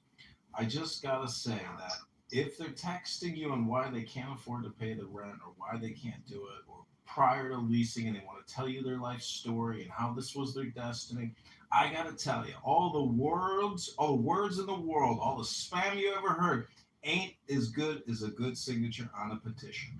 So, Jack, take your terrorist promoting, supporting ass and go lick your fucking heels. Go clean your fucking shoes with your tongue, you terrorist supporting piece of shit. You're triggered. Go clean your... Listen, man, you don't want my support. Now I'm fully with Darren LaHood for Congress. Have you ever voted Republican in your life? I think you're probably Democrat. No, of course I'm. No, actually, I voted both, but in local elections, I voted way more Republican than Democrat. And where you live, there's no Republicans even on the ballot. No, I just moved here. A year ago. When I moved from Orange County, California, so that's a Republican. Orange County, yeah. Newport Beach. Yeah, I actually helped get 2 city council members on the city council. Went door to door with them. I worked with the mayor. I was working with his chief of staff. So I did that in college, and a year out of college I did that. So I've experienced running campaigns.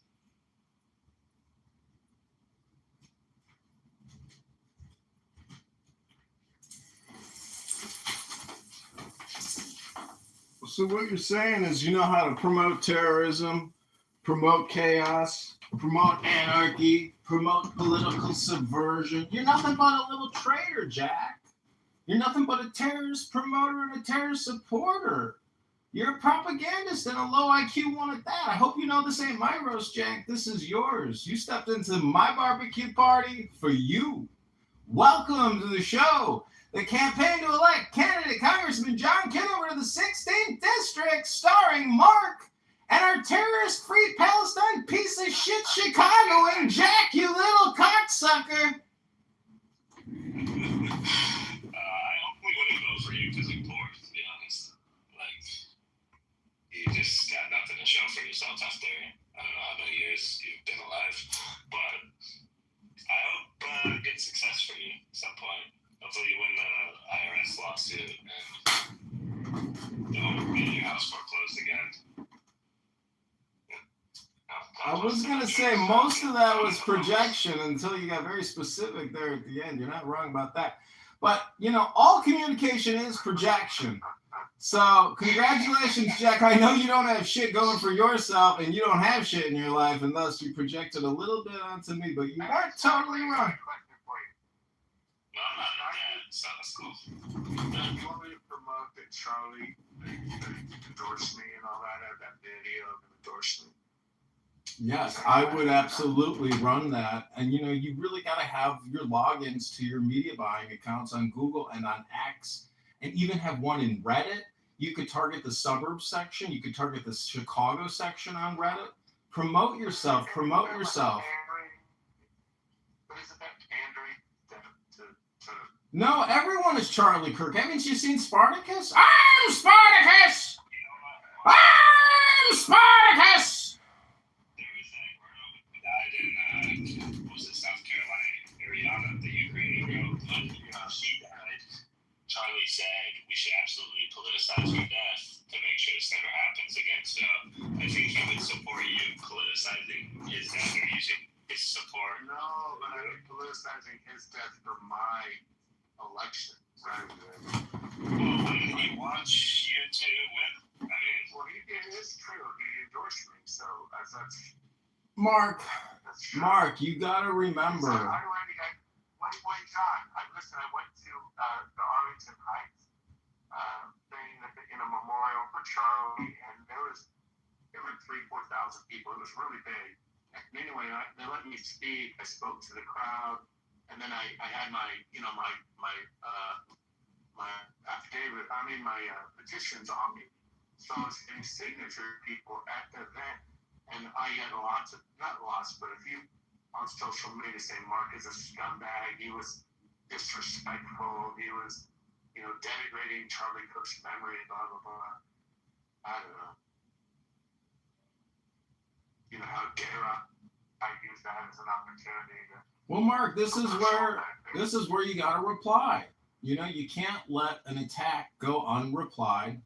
And if you want to end the conversation with them, pray for their peace and their stillness and their joy, and that, don't take it personally, and God bless you. Feel free to text, communicate and take people's anger, which is road rage at a 10, and bring it down to a 1.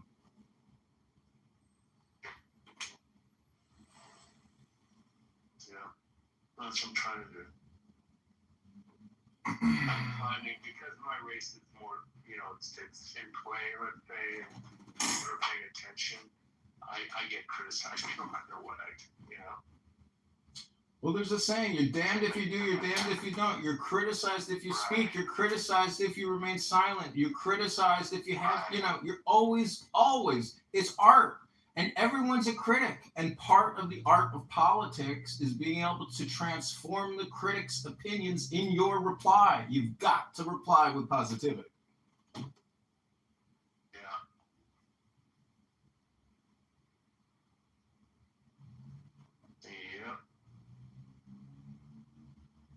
But, let's do a fundraiser for you here on this app. You have a Jewish community here that supports you. And you have people on this app like Jack down here who want to attack you. So you got the perfect pot stick here to stir that pot for your campaign. I will host. I will help. But you have to show up. You could do it every morning at 8 a.m. for you. You can do it. This is a great play. Look how many followers you have, Mark. Yeah, but it's trying to get used to my time. Not one of those people live in my district. Well, the point that, Mark, it's your programming.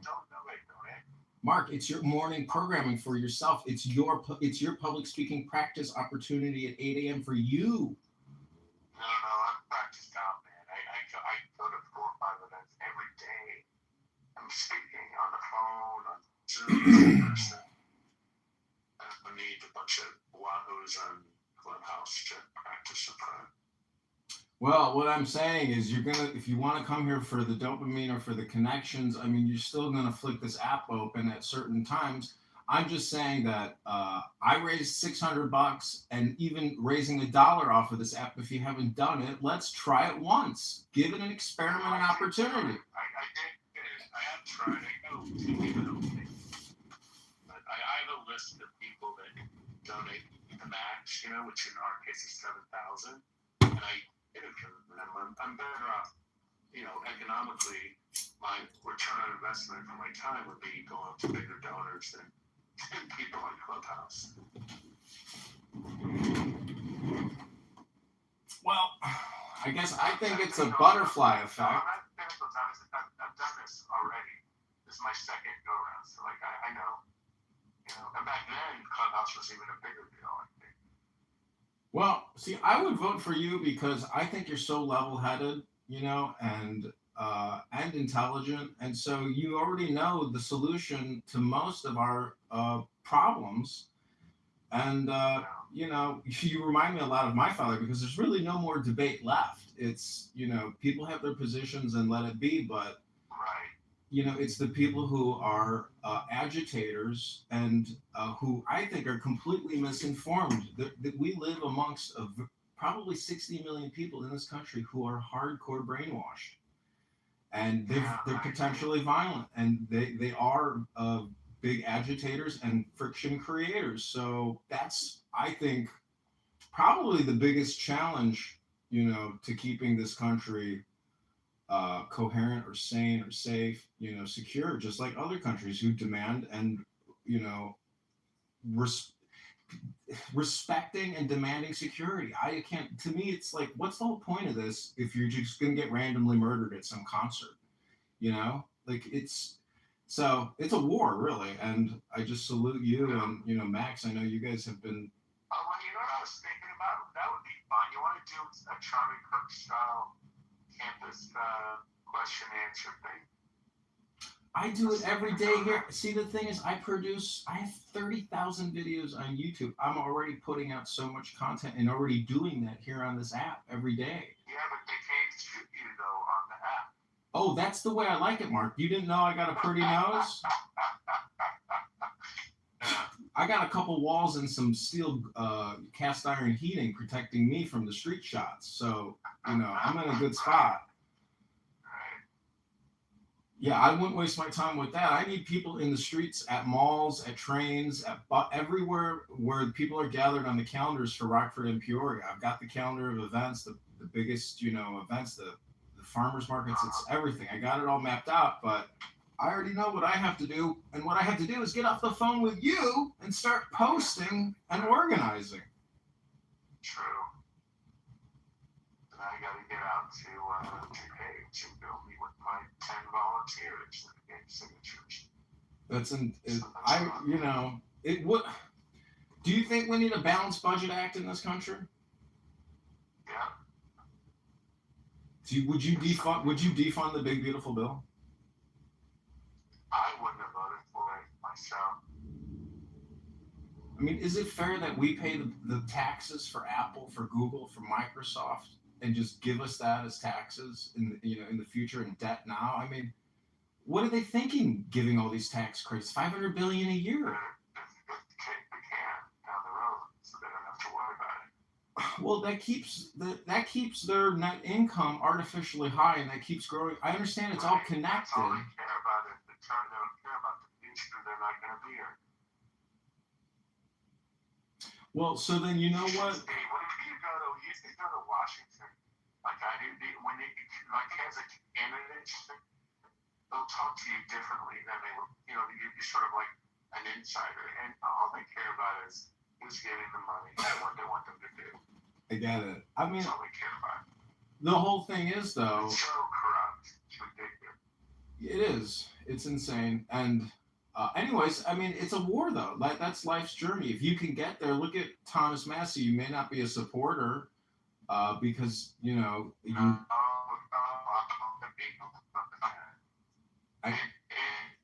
like around Israel, but Tom Massey should be the only two reps that I have any respect for. I agree. Yeah. So. They're not the only, but they're going. Yeah, I agree. And the thing is, they're going to keep winning because they're authentic, transparent, and they know their community, and their community respects him, and he respects them. He gives them his best effort, and the truth is, this is the situation we're in. I'm just saying that, communication is in many ways the only justice you're going to get because of the status quo. So, I think just running and having the opportunity to maybe educate people at least in Illinois 16, because I'm speaking with, people who are circulating petitions who have absolutely no interest or knowledge of politics, the situation, or anything. Like we're, 95% people, I'm telling you. That's by far the majority of the people. Well, I mean, basic economics or basics of how to turn a profit and how to run a business. Everybody inherently knows the truth about life. So I think, just for me, I mean, I think trying to do education for people is a useful component. I mean, because it is just content, and you're doing it right now, but we have no audience. And there are people on this app who can strategically help create audiences. But you hear people's allegiances. Many people are anti-Zionist and they don't know it, but they're really being anti-Jew, even if they don't want to show it. Well, there's so many dudes, and they don't know that nothing, Most people are hypocrites and they have no priorities. They only talk about one topic as opposed to 50 corollaries or 50 adjacent variables. And so, most people are just polarized on one thing, and that's the J word, or the I word, or the Z word. And that spells. So, anyways, it's a joke. People, this app is a depository of hyper polarized, hyper brainwashed, completely, moth to candle psychopaths. It's an insane world we live in, but look at Charlie Kirk. Look at the guy that killed him. I mean, you're talking about brainwashed people, and I gotta tell you, they're everywhere. And I trust less more now than ever before. And but I will just judge people by their words and their character or their lack thereof. Yeah, me too. Me too. But some people are. I mean, that's not. Most people are in the middle. Like they're brainwashed, but they're redeemable. They don't hate Jews or hate Zionists. They just don't know any better, and they watch CNN or whatever, and they think Jews are bad, or they listen to Clubhouse. You know what I mean? They're not inherently evil people. There are a lot of them evil people that too, but that's why I come in Clubhouse for those people in the middle. Well, people that project homicidal ideation or promote terrorism, I do not trust them, and you can hear them on this app. And the thing is, they don't know. I have a daughter like that. She thinks, Hamas is some freedom fighting group helping these poor oppressed people in Gaza. But she's stupid. She went to a leftist college, and she's hypnotized that that's the way it is. She'll probably come around. well, see, the thing is about that George Orwell quote about amateur spies and how the youngest women were the biggest bigots of the party that swallow the slogans. Now, She sees it with her own eyes. well, that's one way. Yeah, One at a time. that's an expensive way. That's an expensive thing. You know what? I talked to Yael yesterday. I haven't been on Clubhouse in 6 months, really. Remember, I popped on for a couple minutes. But you know her, right, Yael? That girl? Yeah. Do you know her? Yeah, I know her very well. You don't? John? Yes, I know her very well. I'm looking at it. Okay, so she used to be an Arab lover, Palestinian proponent at one point, and now she's totally on our side. She has a very big X account. Have you ever seen her X account?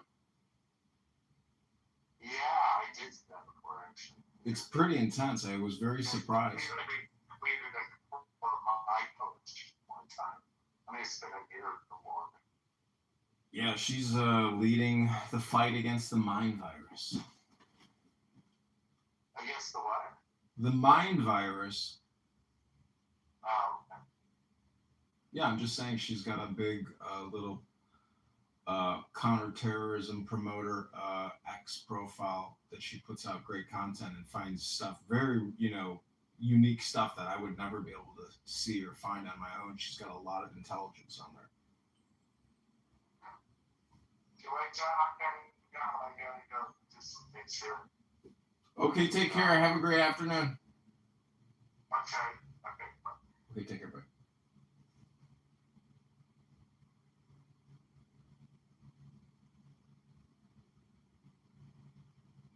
Never runs his digging assholes on me. Like, get the fuck off my dick. How many times did I say justice in there? I'll definitely stay close to the story and see how it develops. And I hope it's not connected to anything political. You know, I really hope it's not. Yeah, you got. But it's sad in either case, whatever is the motivation. It's not right. It's not fair. You know, for someone to be, you know, of any background to be a victim of homicide. Agreed. Oh, absolutely. And the fact that Mel, of all people, the fact that Mel didn't really talk about it, like, you know, the fact, you know, like, and I'm not going to assume anything, but I would imagine if her daughter goes to that school, I would imagine that she is really processing this a little differently than a lot of us. You know, Mel's always, you know, she's Mel, and the fact that she didn't speak on it, I think that tells us something. I could be wrong. I ain't speaking on her behalf. But I think it's probably hitting home in a sense. So we need to be aware of that. You know, she may be, you know, this may be, you know, something triggering for her. So let's keep that in mind. Yeah, a lot of us have kids, so yeah, be very, very careful. Like, we don't want to trigger anything. We don't know what happened in people's life, so. So, what does your name mean? Racism is expensive. What does that mean? Yeah. Racism is expensive. But when you make decisions based on race, it costs a lot to people, right? Like they, for instance, right? When you make policy that hurts people, right? Like redlining, right? It costs people. It makes everything expensive for everybody, right? Like redlining, it hurts the Black community, and it costs generations of wealth. The J word, the I word, for the Z word. everybody, right? Those people now they have to. I think she's trolling you. I'm not trolling. I was trying to understand what that was. Why do you think it was trolling? Well, you know why redlining is expensive. Obviously, redlining means that you couldn't buy property in a particular area, right? So you can only rent, right? You're talking about less. You can't collect property taxes, and if people can't buy homes. I mean, that's one example. But going back to whether it's about race or whatever, I think this week and the past few weeks, it's a fair question to ask. Especially since after the Kirk assassination, HBCUs were targeted. There was a Black man that was lynched. So I think it's a fair question because people are genuinely concerned for the safety of their kids and for the safety of their community. Well, there was no evidence that young man was lynched. They're ruling it a suicide, and I know they're waiting on an independent autopsy, but there is no evidence to show he was lynched. Let me share another example that's really. Wait, before you go to that, let me address what she just said. It's sort of clear. You're talking about a community in the city that one person that's the coroner who erroneously said that there was no scars, no lacerations, breaks.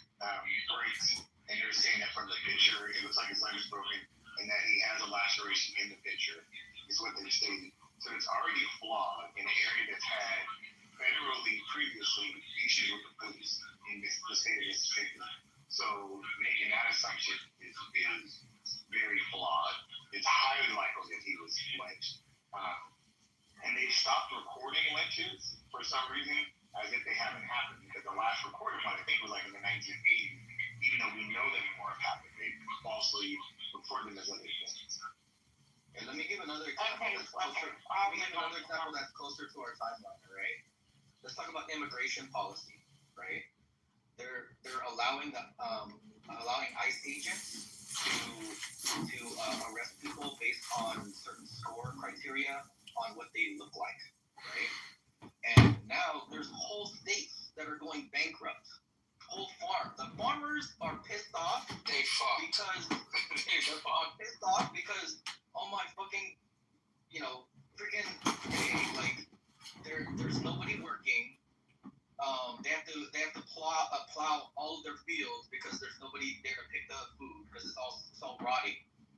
They're losing money, and now they're asking for fucking subsidies to bail their asses out. Where does that money go? Where does that money come from? It comes from the fucking taxpayers. I want to share a different perspective because this is the thing. I get it. Racism is expensive, so I get what you're saying or what you mean by that. Power is also expensive, and I think a lot of times people who are parts of minority groups, such as myself, I'm a woman and I'm black. We operate from a scarcity mindset, so everything's about money. Money, money, money. And for people who have been in power for generations, it's not about money, it's about maintaining that power. Because as long as they have that power, they can produce money for them and theirs. This is more of I look at it when we look at race and stuff like that, it's more like a tribe or a team. You got team white, you got team black, you got team brown, whatever. Team white wants to make sure that they ensure the power stays amongst team white. That's their goal, okay? And letting too many people in the mix, sharing too many resources with others, even though those resources might be, beneficial to and spill back, have effects, positive effects on the economic growth of team white, it can also displace team white's power. And in terms of power dynamic. So sometimes what I've learned is that other groups who are not as scarcity minded, they will sacrifice what we look at as financial gain to maintain their power that they have worked so hard and tirelessly and recklessly, you can call it all types of things, unscrupulously to gain. So put in the chat that money is power. I don't agree. I think money is purchasing power, right? Like you could buy some shit, but obviously with the money that black folks consume, and those we ain't gonna, let's please not start quoting off the numbers. We know what the numbers are. What our buying power is. It don't equate to no political power. It don't equate to no. Not unless you convert it.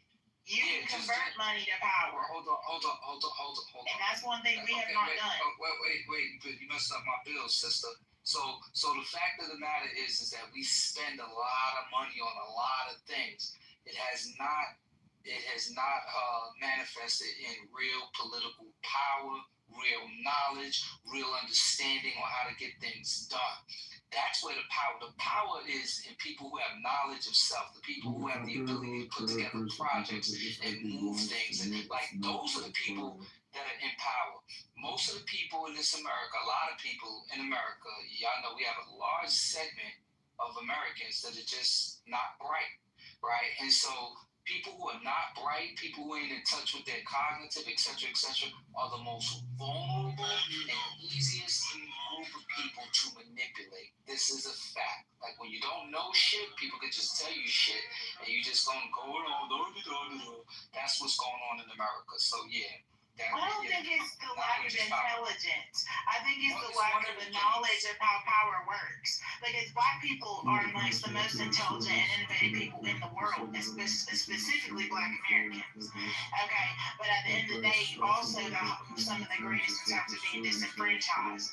The thing is, there's a lack of understanding of how power works. And that money, even though black Americans are considered to have, the greatest spending power, buying power, whatever you want to call it, out of all other black groups around the world, if black Americans we have not been able to convert that power successfully.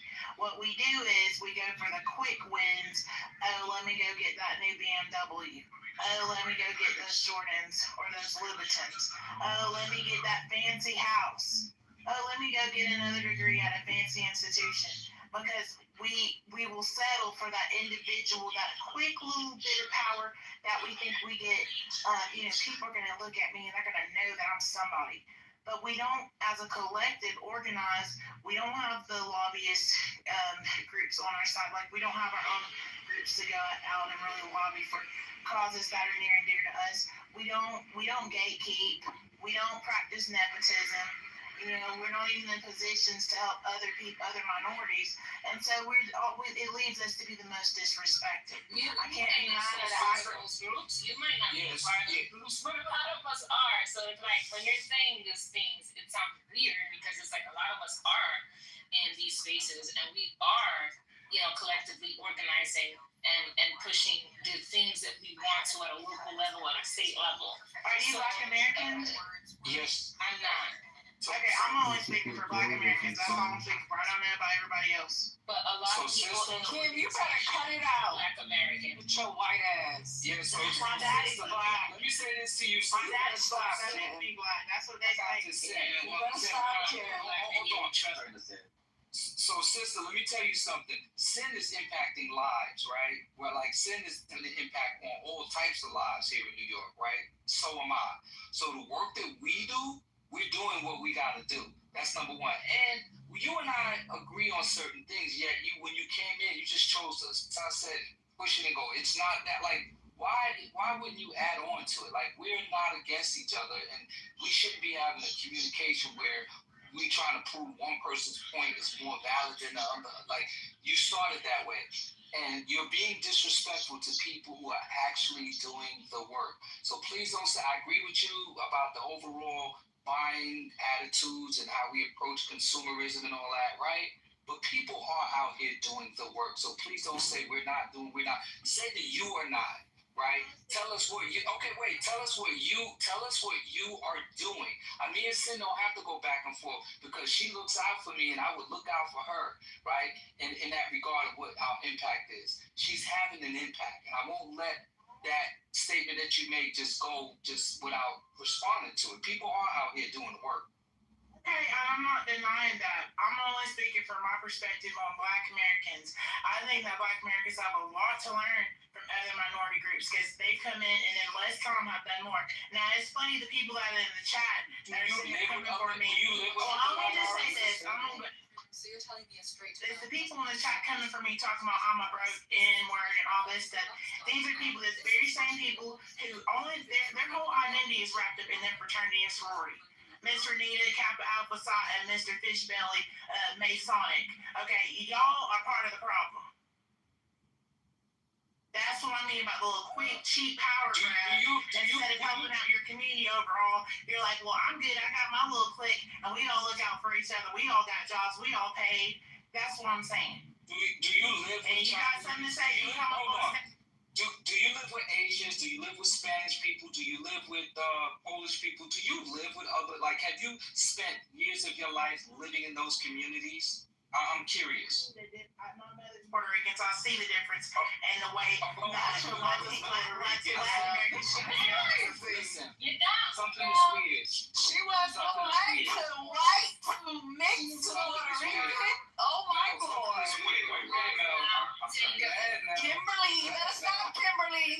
Yeah, wait, are you black? One second, Robert. Are you black or Puerto Rican? My mom is Puerto Rican. Then why did you switch? What is she? What is she? Why she walking? Right now, she just claimed her daddy black. Her mother's Puerto Rican. Other times, she claims she was. Sure, everybody call me white, and I told me even in real life, people look at me as Puerto Rican. They don't see me as white until I correct them and say I'm black. Texture of your voice sounds like that of a Caucasian person. You sound Caucasian. See, Dupree, you be missing it. Can you give me that math again, please, ma'am? My mother is Puerto Rican. She's a white Puerto Rican. My dad he's black, but he's a light-skinned black dude. I look like I'm Puerto Rican. Nobody's ever guessed it. No one has ever confused me for a white person. Other than on the app based on my voice. In person, people think I'm biracial or they think I'm Hispanic, point blank. And I identify as black. Great. And it's Santos, your last name? Wow. That's my mother's maiden name. Chad and Mel are too quiet right now. This is I'm not used to this. You hear me thinking, Dupree? Yeah, because she is daddy black, so she knew to come off the mic and say, yes, that's my mom's maiden name, because I was about to check her ass really, so your father didn't recognize you because you are the... No, you recognize me. There's no time for everything. I've never met a And my mom has always told me I was black. Puerto Rican. My mom has always told me I was black, and she's the only one in her family that got with a black guy. My mom tells me I'm black. Kim, you remember you told me that you got a nose job so that it could align with your wig? I did get a nose job. because my nose told was, me that story in one of the season things one. I was very insecure about. I wanted to look like my Puerto Rican cousin who had the cute, like, feet. She told me season one that she got a nose job so it could align with her wig. That's what she told me. You're talking about down there. Yes! No. What are we doing? I was really ashamed of my black features. I was No, very ashamed of my black features. My mom always told me I was beautiful, but I wanted to look like her. My mom always told me I was beautiful, but I wanted to look like her. She said it to me. Wait. Yeah, I did get a nose job. Let me ask you a question. Why are you talking bad about Jordan but getting nose job? Because I did not like my black features. I didn't think that I looked good. I thought it made me look masculine. But why not be on the same Slow down. Slow down. I'm not slowing you down. She said she didn't like her black features. Wow. That's wild. Well, I'm a man. I've done a lot of myself self-work in the since conversation. So today, do you embrace the part of you that is black? Do you embrace that? Yes, I do. But I don't think there's a featureism. Chat. She said ChatGPT is her therapist, so she's worked on herself. Oh my. Okay, so you embrace the black part of you now, but you think that black people have something to learn from other races. Yes. My father's side of the family is so disjointed, it's not even funny.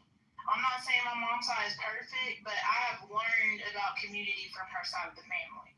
And it's really sad. I see the impacts of, I guess, systemic racism and everything in America. One of the goals is to keep us divided. And I think a lot of us are victims of that. Now, there's some people who find their groups. So, again, I'm not mad at y'all that's part of the AKAs and the fraternities and all that stuff. But you have to realize that you're not, you're the exception, not the rule. You only speak in stereotype and phenotype. That's the only language that you understand. And it's weird that you can throw a blanket statement like that when that isn't even your experience, when you actually have the honor to be in community with black folks. That is an honor. Let me tell you about black people. The most peaceful people I know are black folks. You know why? Because we ain't burned this son of a bitch up a long time ago. Because it could have. Systemically, we are consistently starting behind the starting line, and yet we still manage to succeed. We don't have the barriers of entry that other races have, and yet we still succeed. We don't have a whole system on our backs that works against us, including the medical field. That nose job, I bet if they saw you as black and you had some pain, they would question you. Regardless if you acknowledge the black that is within you, society sees that, and they would treat you as such. So the fact that you look at black people the way that you do shows us, including with the nose job that you got, that you have a problem with yourself. And so the work that needs to be done, and I say this in love, is to do some researching on the black part of your family, because there should be some pride there. Because black people are some of the most loving, empathetic people I've ever met in my life. Because we haven't conquered nations. We haven't put blankets full of smallpox on an entire race of people to kill them off. We also haven't killed their only means of food sources. We also haven't taken over countries. We also didn't put people on ships in the millions and sent them over to a country that they didn't know to tell them that they were less than. We also have never created a law that told people that you own 1/5 of a person, 3/5 of a person. All of the things that have been done to us, and yet and still we are here, there should be a level of pride that you have, because that resilience in black folks is in you. So I suggest that you look more into the black parts of you, get an understanding, and have some pride, because you're actually missing out on an amazing part of who you are by talking the way that you do. And I'm done. I completely agree with you. That was many years ago. I got the nose job. I went to Columbia. I got it done. And yeah, I did. I was a fan of wigs. And it just, again, my whole look did not come together right. That's one thing that most people who are mixed race know, that some of us don't come out, like the features don't always go together. I always was jealous of my Puerto Rican cousins, the ones that were full Puerto Rican. I was always jealous of their cute features. And I realized that a lot of that was rooted in internalized racism and self-hatred, anti-blackness. You know, but at the end of the day, I've worked through it, and I'm working through it. All I ask is that you work through it, because it's beautiful over here. It is beautiful over here. I'm telling you. Like, think about it. Think about all the things around the world that have been done to black folks. And yet we're still here. Think about that. I love my broad nose. I don't know. My shit could have, look, I'm going to be honest with you. My shit could have went a little far. I'm glad it stopped. Where it stopped at, let's be clear. I'm glad it has a nice shape.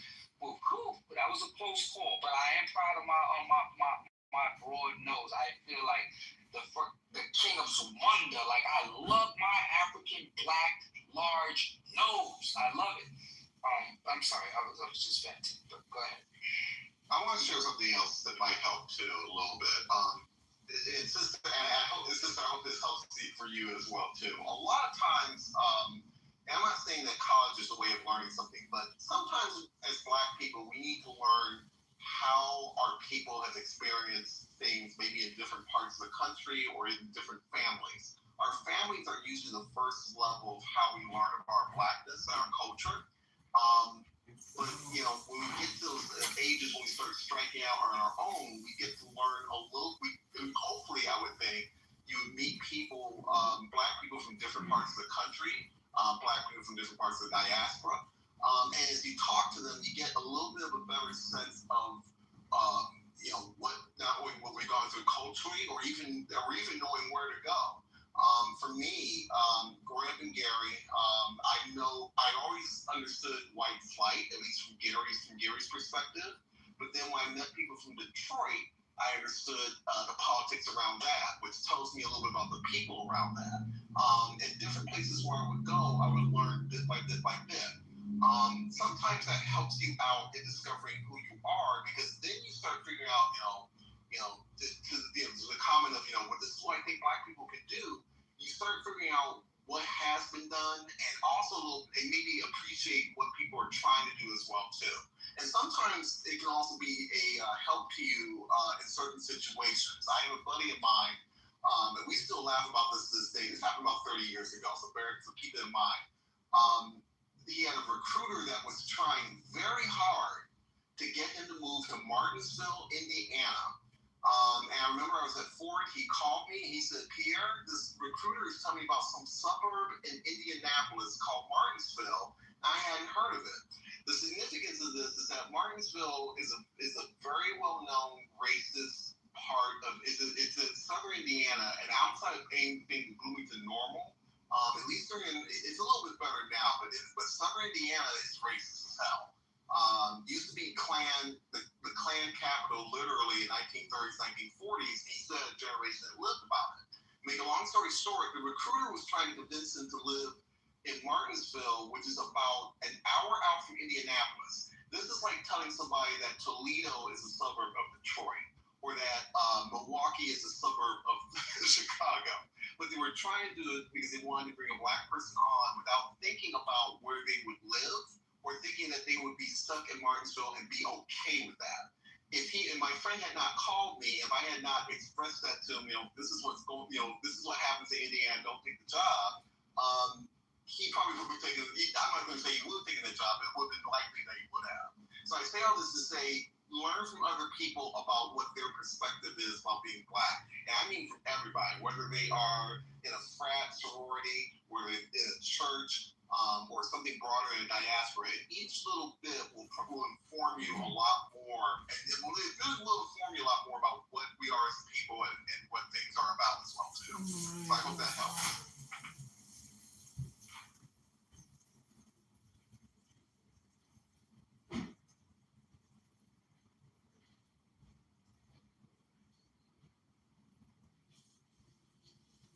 Do we have silence now? We got silence. I feel like every time I talk, No,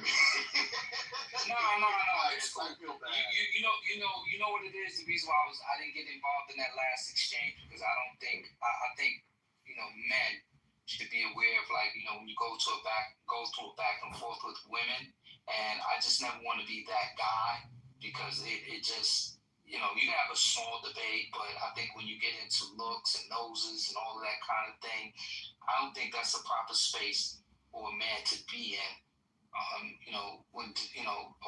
Engaging with a woman like that. That's just the shit. That's just how I stand on that.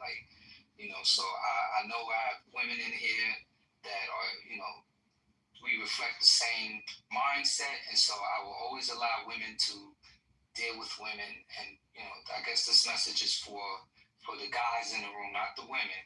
But we gotta stop that gossip shit and all of that, and we gotta chill. We gotta chill sometime. And so that's me. That's me. I'm not gossiping. One thing I'm not is gossiping. You be gossiping over talking. What are we talking about? What do Brian, hold on, Brian.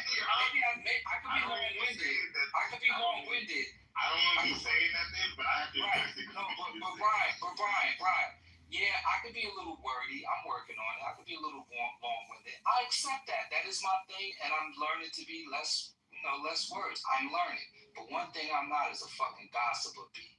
Ain't anybody will tell you that I don't do that gossip shit. Did you fit Robert? You didn't feel I was trying to gossip, Jordan. No, Pierre, not at all. Nah, bro, that wasn't directed at you. Yeah, no.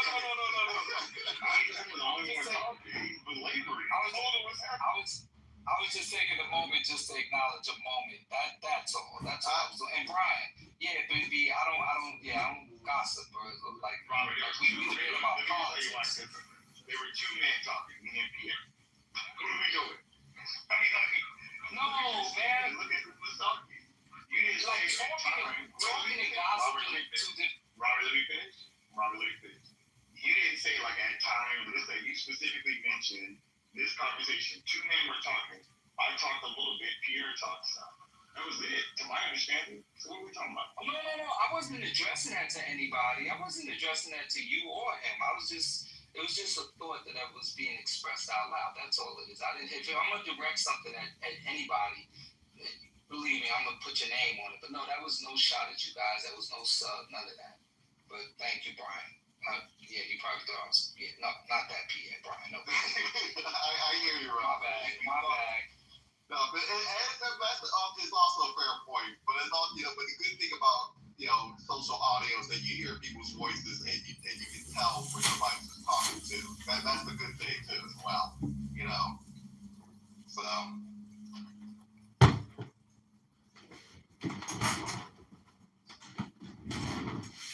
do y'all think that what's been happening, with the left, do y'all think the silencing and all of that, do y'all think that Democrats will be petty and do the same thing when they are in leadership?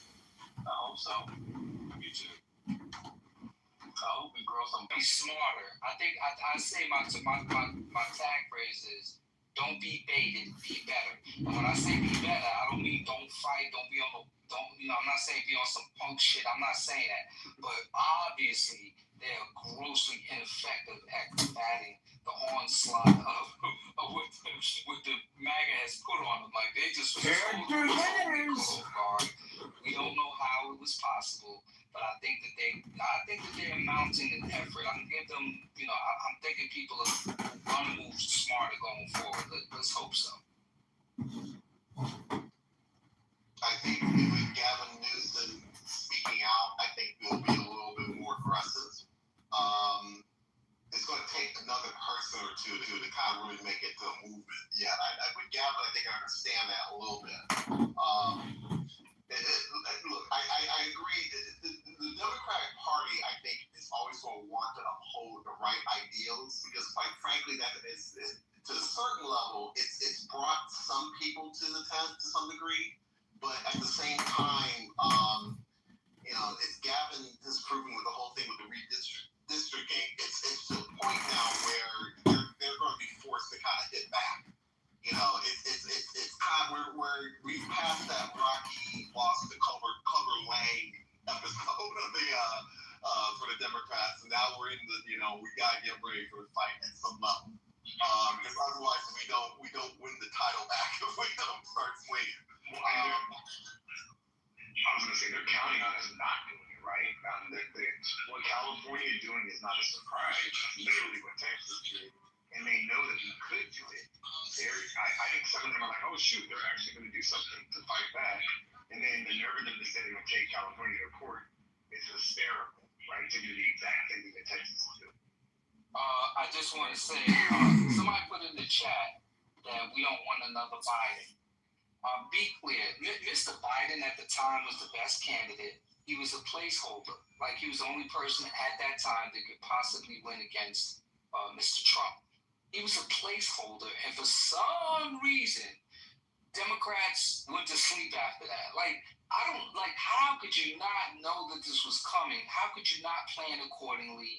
And it's a lesson that I'm sure they've learned, because I knew when he got elected that he was a placeholder. Not know that he was a placeholder. So we don't have anybody else in the party that we knew. Nobody had a voice. Nobody established themselves. They just literally went to sleep. Meanwhile, Mr. Trump and the MAGA movement have been hard at work. But they've been working. And the Democrats were sleeping and being nice and being cordial and taking on causes that they shouldn't have been taking off. Instead of digging down, planning, strategizing, they fell asleep at the fucking wheel. So to the person that wrote, we don't want another Biden, yeah, that moment right there. I agree with you. We don't want another Biden. Well, there's no disrespect to him. I would love another Biden, because while he was asleep, he certainly got a lot of shit done. So this has been the most progressive president we've had in history, maybe besides FDR. So I'd rather have Joe Biden asleep any fucking day of the year than this foolishness. So I don't know what y'all talking about, him being asleep. That man was served as a longtime senator. He had a lot of experience. He was a fucking vice president. He pulled out. He's an older guy and everything like that, but he is in history as one of the most progressive presidents. So if y'all don't like the Democrats, if y'all don't like Biden personally, that's fine. That's okay. But he got a lot of shit done, okay? During tough times when we were struggling with COVID. Yeah, I would also add, I think the other thing to keep in mind is there's two things here with Trump a little bit. First of all, there was money thrown towards him throughout these 4 years. He just, he kept trying to, he was campaigning when he was in that first term. It's an argument for, and I agree with you, Robert, there's work behind it. But at the same time, there's money that was being thrown by Elon Musk, by other folks.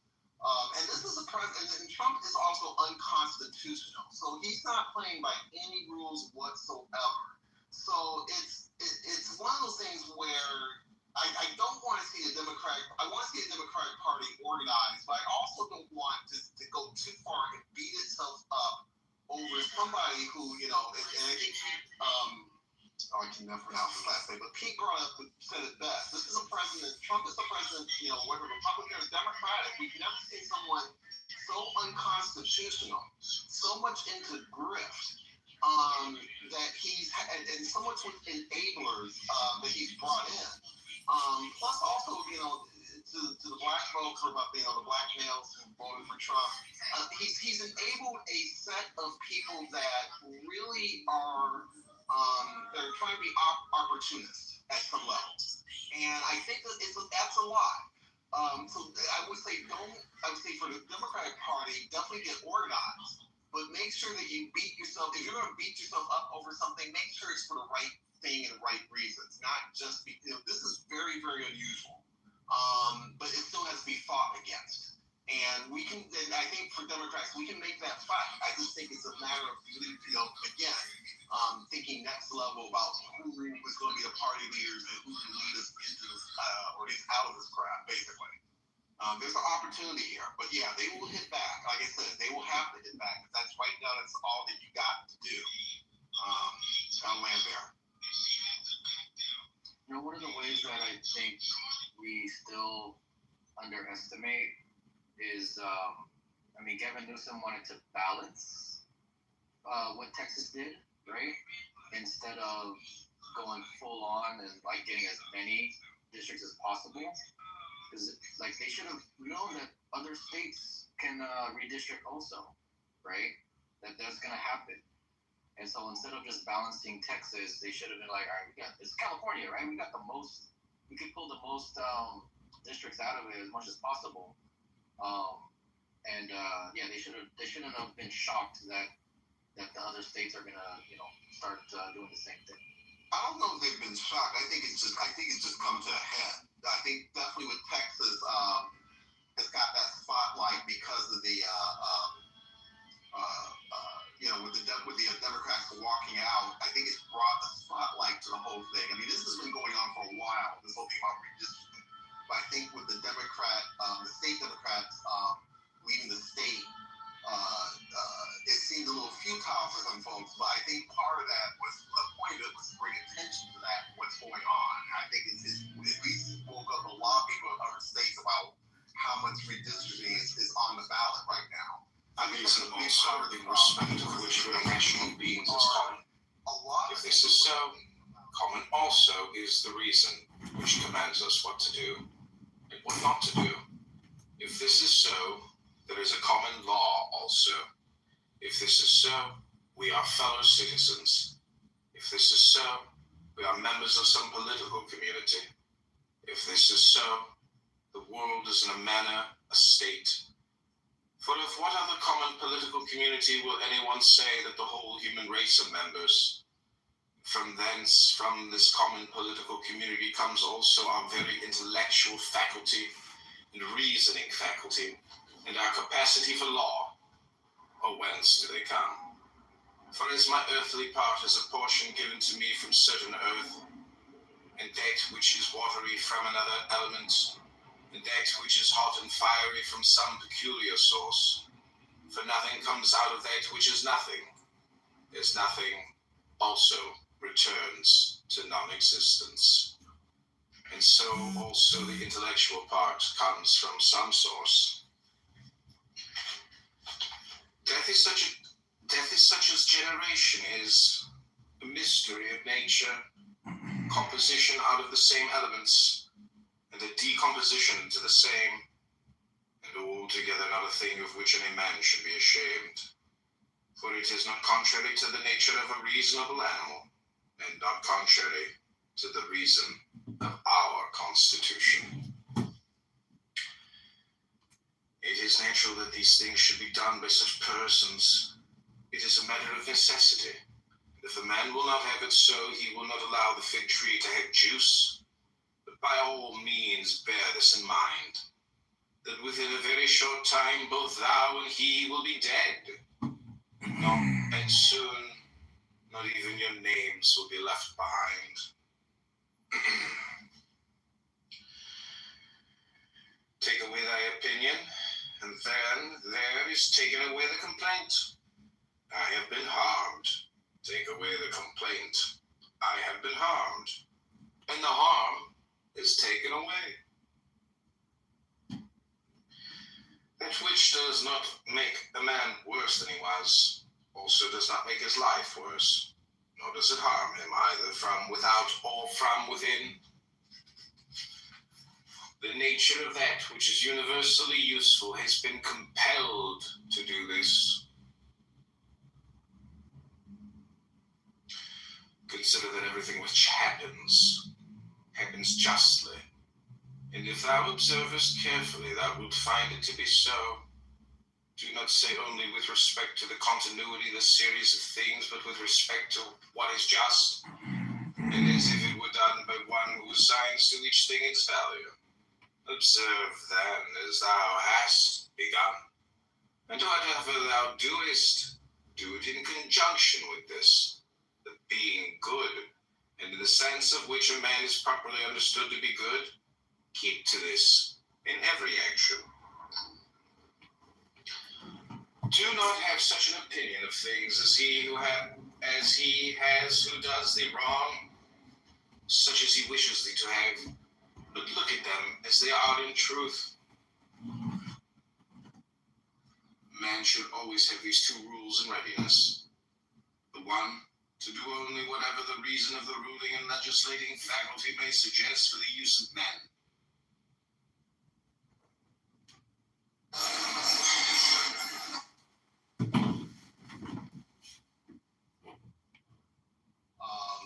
And I think and we saw a lot of angry people. Stupid ass scenario occurred, or any stupid ass scenario you can like contrive. Thank you. Have a nice. I want to say something. No. I asked. Hold on. Everybody done jumped off the mic. Anyway, I was trying to talk to you earlier, Ashley, because I was trying to tell you that arguing with concrete is going to use the Merriam-Webster definition of consent. He's not going to talk about legal definitions of consent or things about that. That's not going to work. Because he's just going to say consent. It just means that the person agreed. It doesn't matter if they agreed on the right. It doesn't matter if they agreed to about the drown. I think that gross example. All that matters is that they agreed, right? So it doesn't, like, the point will not go further than that. So I think we can just like move past, because they're just going to agree that, well, you consented, even though I don't understand how that works. Because I just don't believe I don't think humans are property. So I just Well, it's a fun brain exercise. No, I agree with you.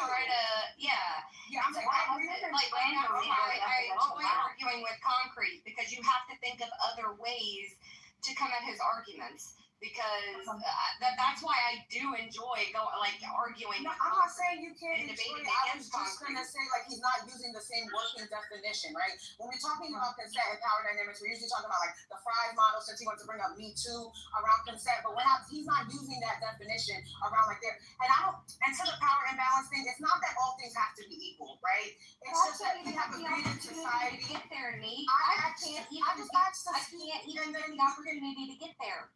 Wait, can I just quickly say something? I agree with you, me too. I agree with you, me. Hold on. All right. I'm back. I'm sorry. Every time I try to leave you guys alone to have the conversation by yourselves, it doesn't work out. So, Neek was not. I understand. Someone had a question for Neek, but let Neek land, please. Let her land. After she's done, and guess what? The next person to go, but let her land. Final point to the idea of like all things don't have to be equal, but I do think that we as a society have agreed to, like, not maybe we collectively agreed, but there are rules in place as to when non-consent does occur, and that's usually like between prisoners and COs, between students and teachers, between children and adults, because we realize that there is a limit to how far we're allowing a difference to occur, and that's where the non-consent, like, because we've agreed that can't be consensual, period, even if there's an agreement. Go ahead, Ashley. So I want to say I agree with you, Nick. Sorry for interrupting you, but she's absolutely right.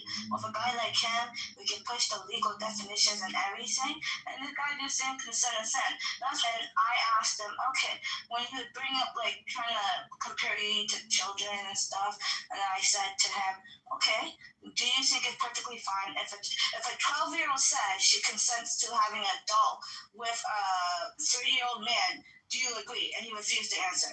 Then Nero asked him a similar question. He refused to answer. And him refusing to answer, we already know his mindset then. In a perfect world, he probably wishes that it goes this way, consent is done, people can do whatever. Because he doesn't want to answer, he just wants to say his point.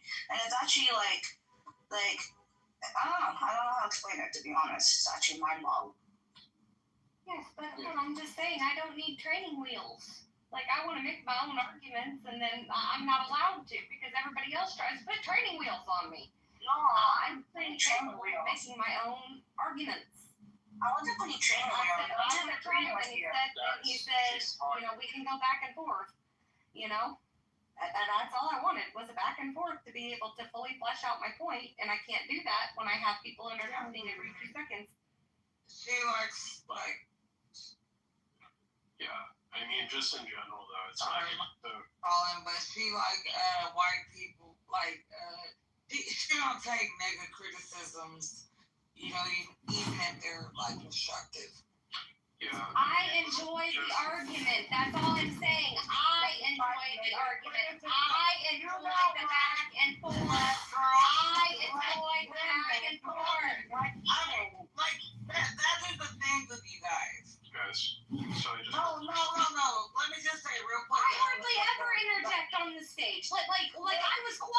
most of the day. I hadn't hardly said a doggone word, and then I finally said, hey, I have a minute. I do want to go back and forth with you.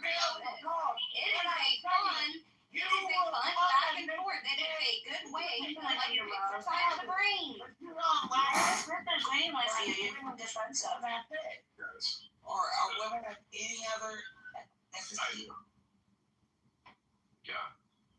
So, Concrete was like, he said essentially, I mean, by his own logic, he would have to, logically say that there's nothing wrong with, his daughter consenting to be my sex slave for the rest of her life. Because we both consented in the scenario. Where basically she had agreed, even if she was desperate after, when she was drowning. And so that's sort of Concrete thinks is actually moral. And so if he thinks that that's moral, then that's fine. I don't see how he is, anyone can consider him a moral person. Yeah, so, Neek, you thought necro was I just said 2 years ago. One second, ma'am. I had to listen to you. But so much my excellent point. By employing a degenerate fucking brain dead white dude. That hurt my heart. Anyway, it's basically if I were to tell you that cars are not inherently immoral, and you're like, what if somebody took that car and rammed down a whole bunch of 12-year-olds? Would you say cars aren't immoral then because the car rammed down the 12-year-olds? That's what he did. It doesn't, stop, Dottie. It doesn't invalidate the argument that cars slavery is not immoral. Is it you here? I'll just clarify this to you. Could it be used in an immoral way? It already granted this. Yes. Is it inherently immoral? No. Who drives the car? Are you talking about putting moral standards? You're talking about putting moral standards to objects that aren't human. That's why that just doesn't make sense. Immorality is wickedness. If you're doing wicked shit, wicked behavior, you're immorality. Wicked. Slavery is who's driving the car? Slavery is fucking wicked, homie. If I can group up a fucking actually make them in the home, I think that's pretty fucking wicked.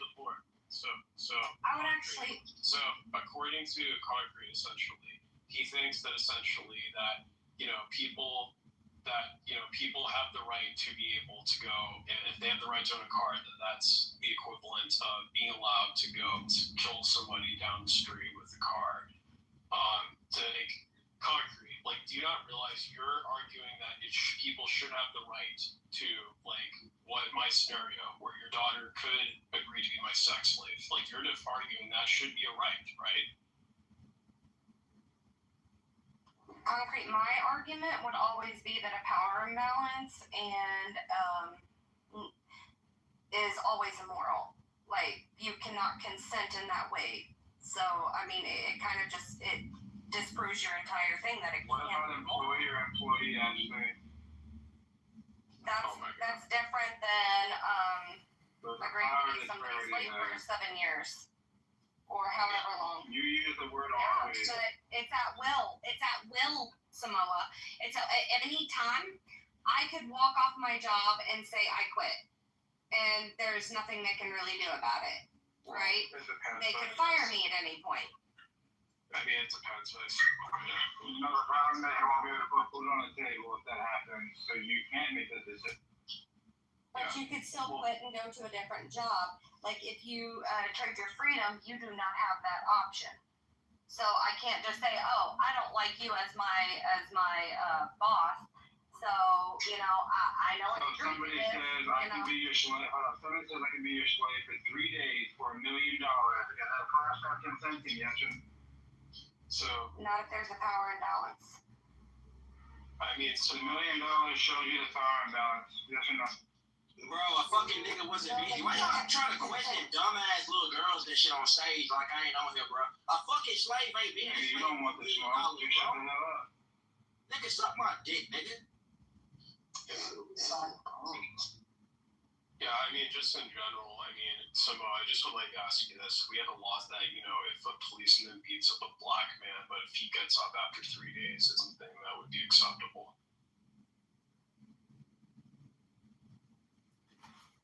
Black niggas get out for doing dumb shit all the time, though. I ain't gonna lie, bro. They be letting them niggas right out. I'm a part of them. Yeah, what was your question again, Necro? Yeah, like if we had it where simply policemen, beat up, if a policeman beats up a black man, trying to restrain him, but if he gets up after 3 days, he gets off a day or two. Is that moral?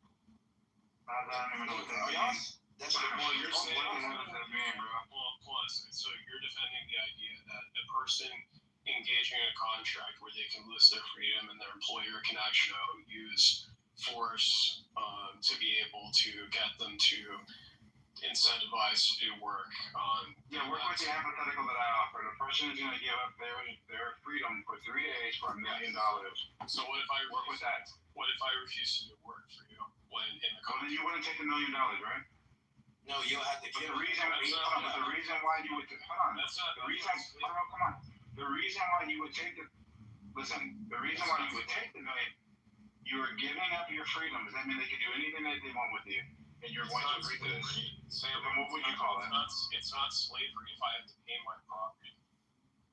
If you can do what? If I have to pay my property, that's not slavery. What an idiot. It's not your property. It's not. Slavery. You're acquiring the property with $1 million for 3 days. Now it's your property. But the reason of the consent was because the incentive that's being offered for the $1 million. The slave is going to be enslaved categorically for $1 million. That's the disparity, right? What are you talking about?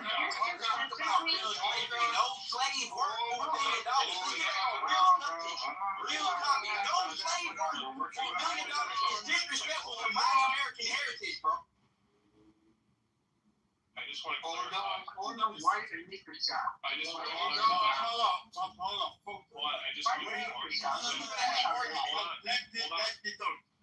on, focus. Well, properties. Now I'm not. They didn't live style in properties. They were. Come on. Yeah. You were. Come on, man. What is it? The ESL segment? The ESL? What is this Alright, I responded to Ashley because Ashley says whenever there's a power disparity, it is always immoral. That's what she said. Okay? No, I was talking Right, because you're going to handle the hypothetical the way that it was framed, bro. Right? Essentially, what you're counting is to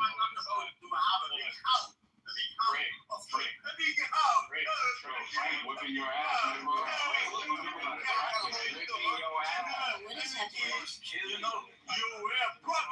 Frank, look at that French elbow. He just hit you with a French elbow, I'm trying to respond. So, Samoa, you're talking about is where people are getting paid. Oh my God, James, let me borrow that code. Working for 3 days. They're not. No, not working. No, not working. Okay, so they're for 3 days. They don't have their freedom, but they have $1 million. But that's slavery. Yep. $1 million. You're a slave. Hold on, wait. Hold on. You realize before you were a slave, you were not in bondage. Now you're a slave, you are in bondage. So for this 3 days, you are in bondage. Voluntarily a slave. You can voluntarily be a slave. Yes, that's absolutely right. Do you agree with that? Yeah. You know how hard the Africans would have worked for that $1 million? That's a horrible argument. It's a horrible. Hey, take it easy. So you're going to argue that athletes, that NBA players who make ridiculous salary, who sell themselves into... why is Necro running away from the hypothetical? Stop running. You're hypothetical. You're saying it. Necro, bring that out here. Hold on a second. Hold on. Necro, hold on. Yes. Hold on. What someone said, hello? It's not absurd. What someone just described in indentured servitude, it's a contractual agreement. For 3 days, you get $1 million, and the person gets to treat you like a slave. Yeah, we've done that in history before. It's called indentured servitude, and that is not slavery. Slavery, there's a no. Hold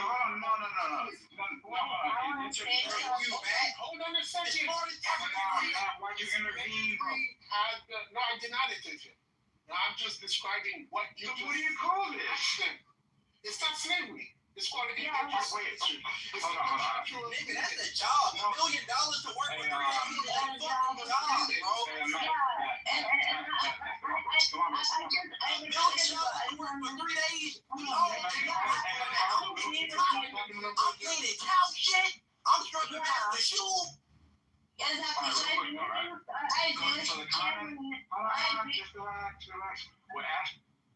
Alright, so every time I try, you guys are not able to do it.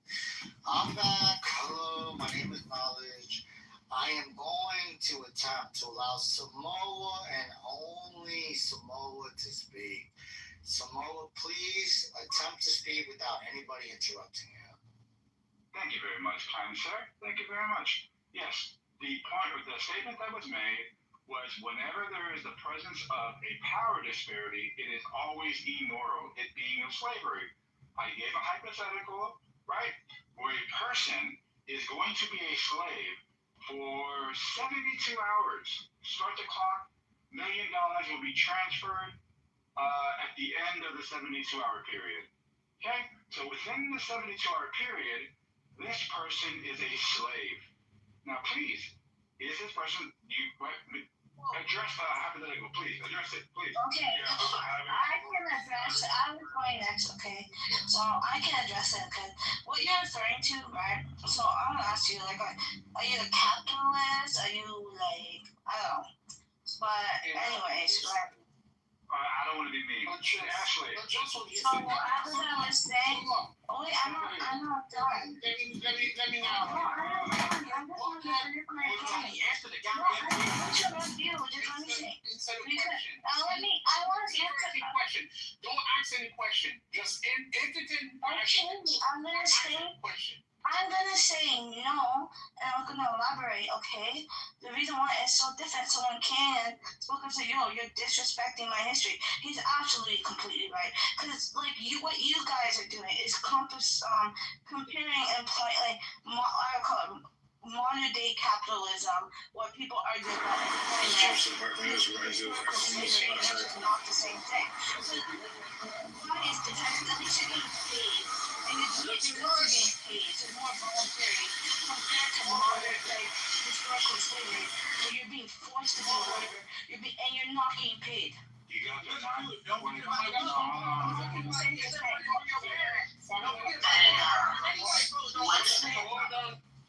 Cannon. She doesn't understand or can't answer.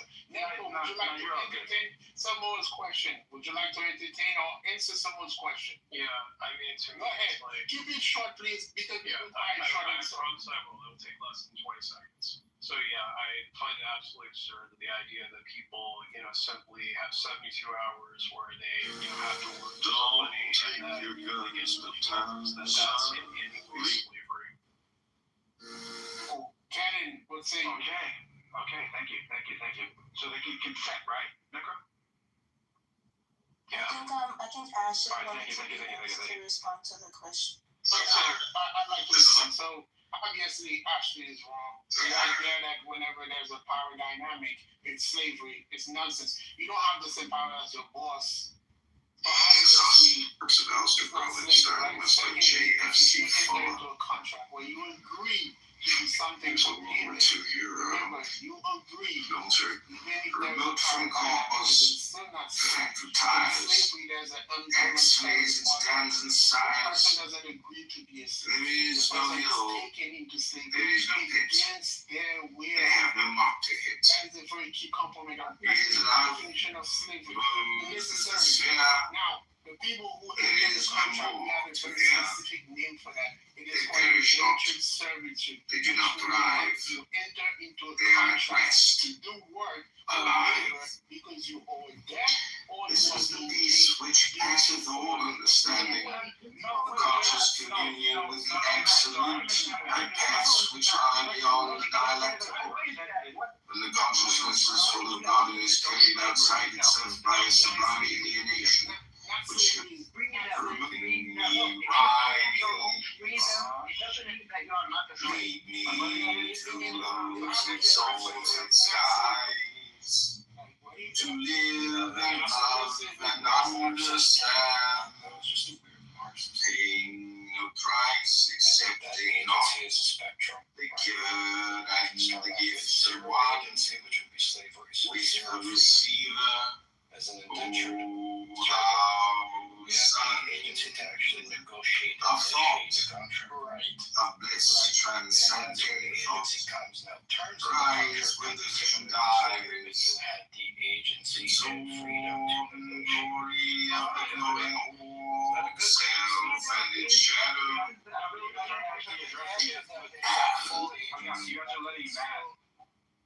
Yeah, you guys are letting Curly's answer to this. Like this whole hypothetical. The hypothetical doesn't have to be a 1-to-1 ratio. It means thinks not. Wife. Like, you ever seen that movie? Like, since religion began the all-sufficient passport to the doubtfully desirable the hat, he has gone on with his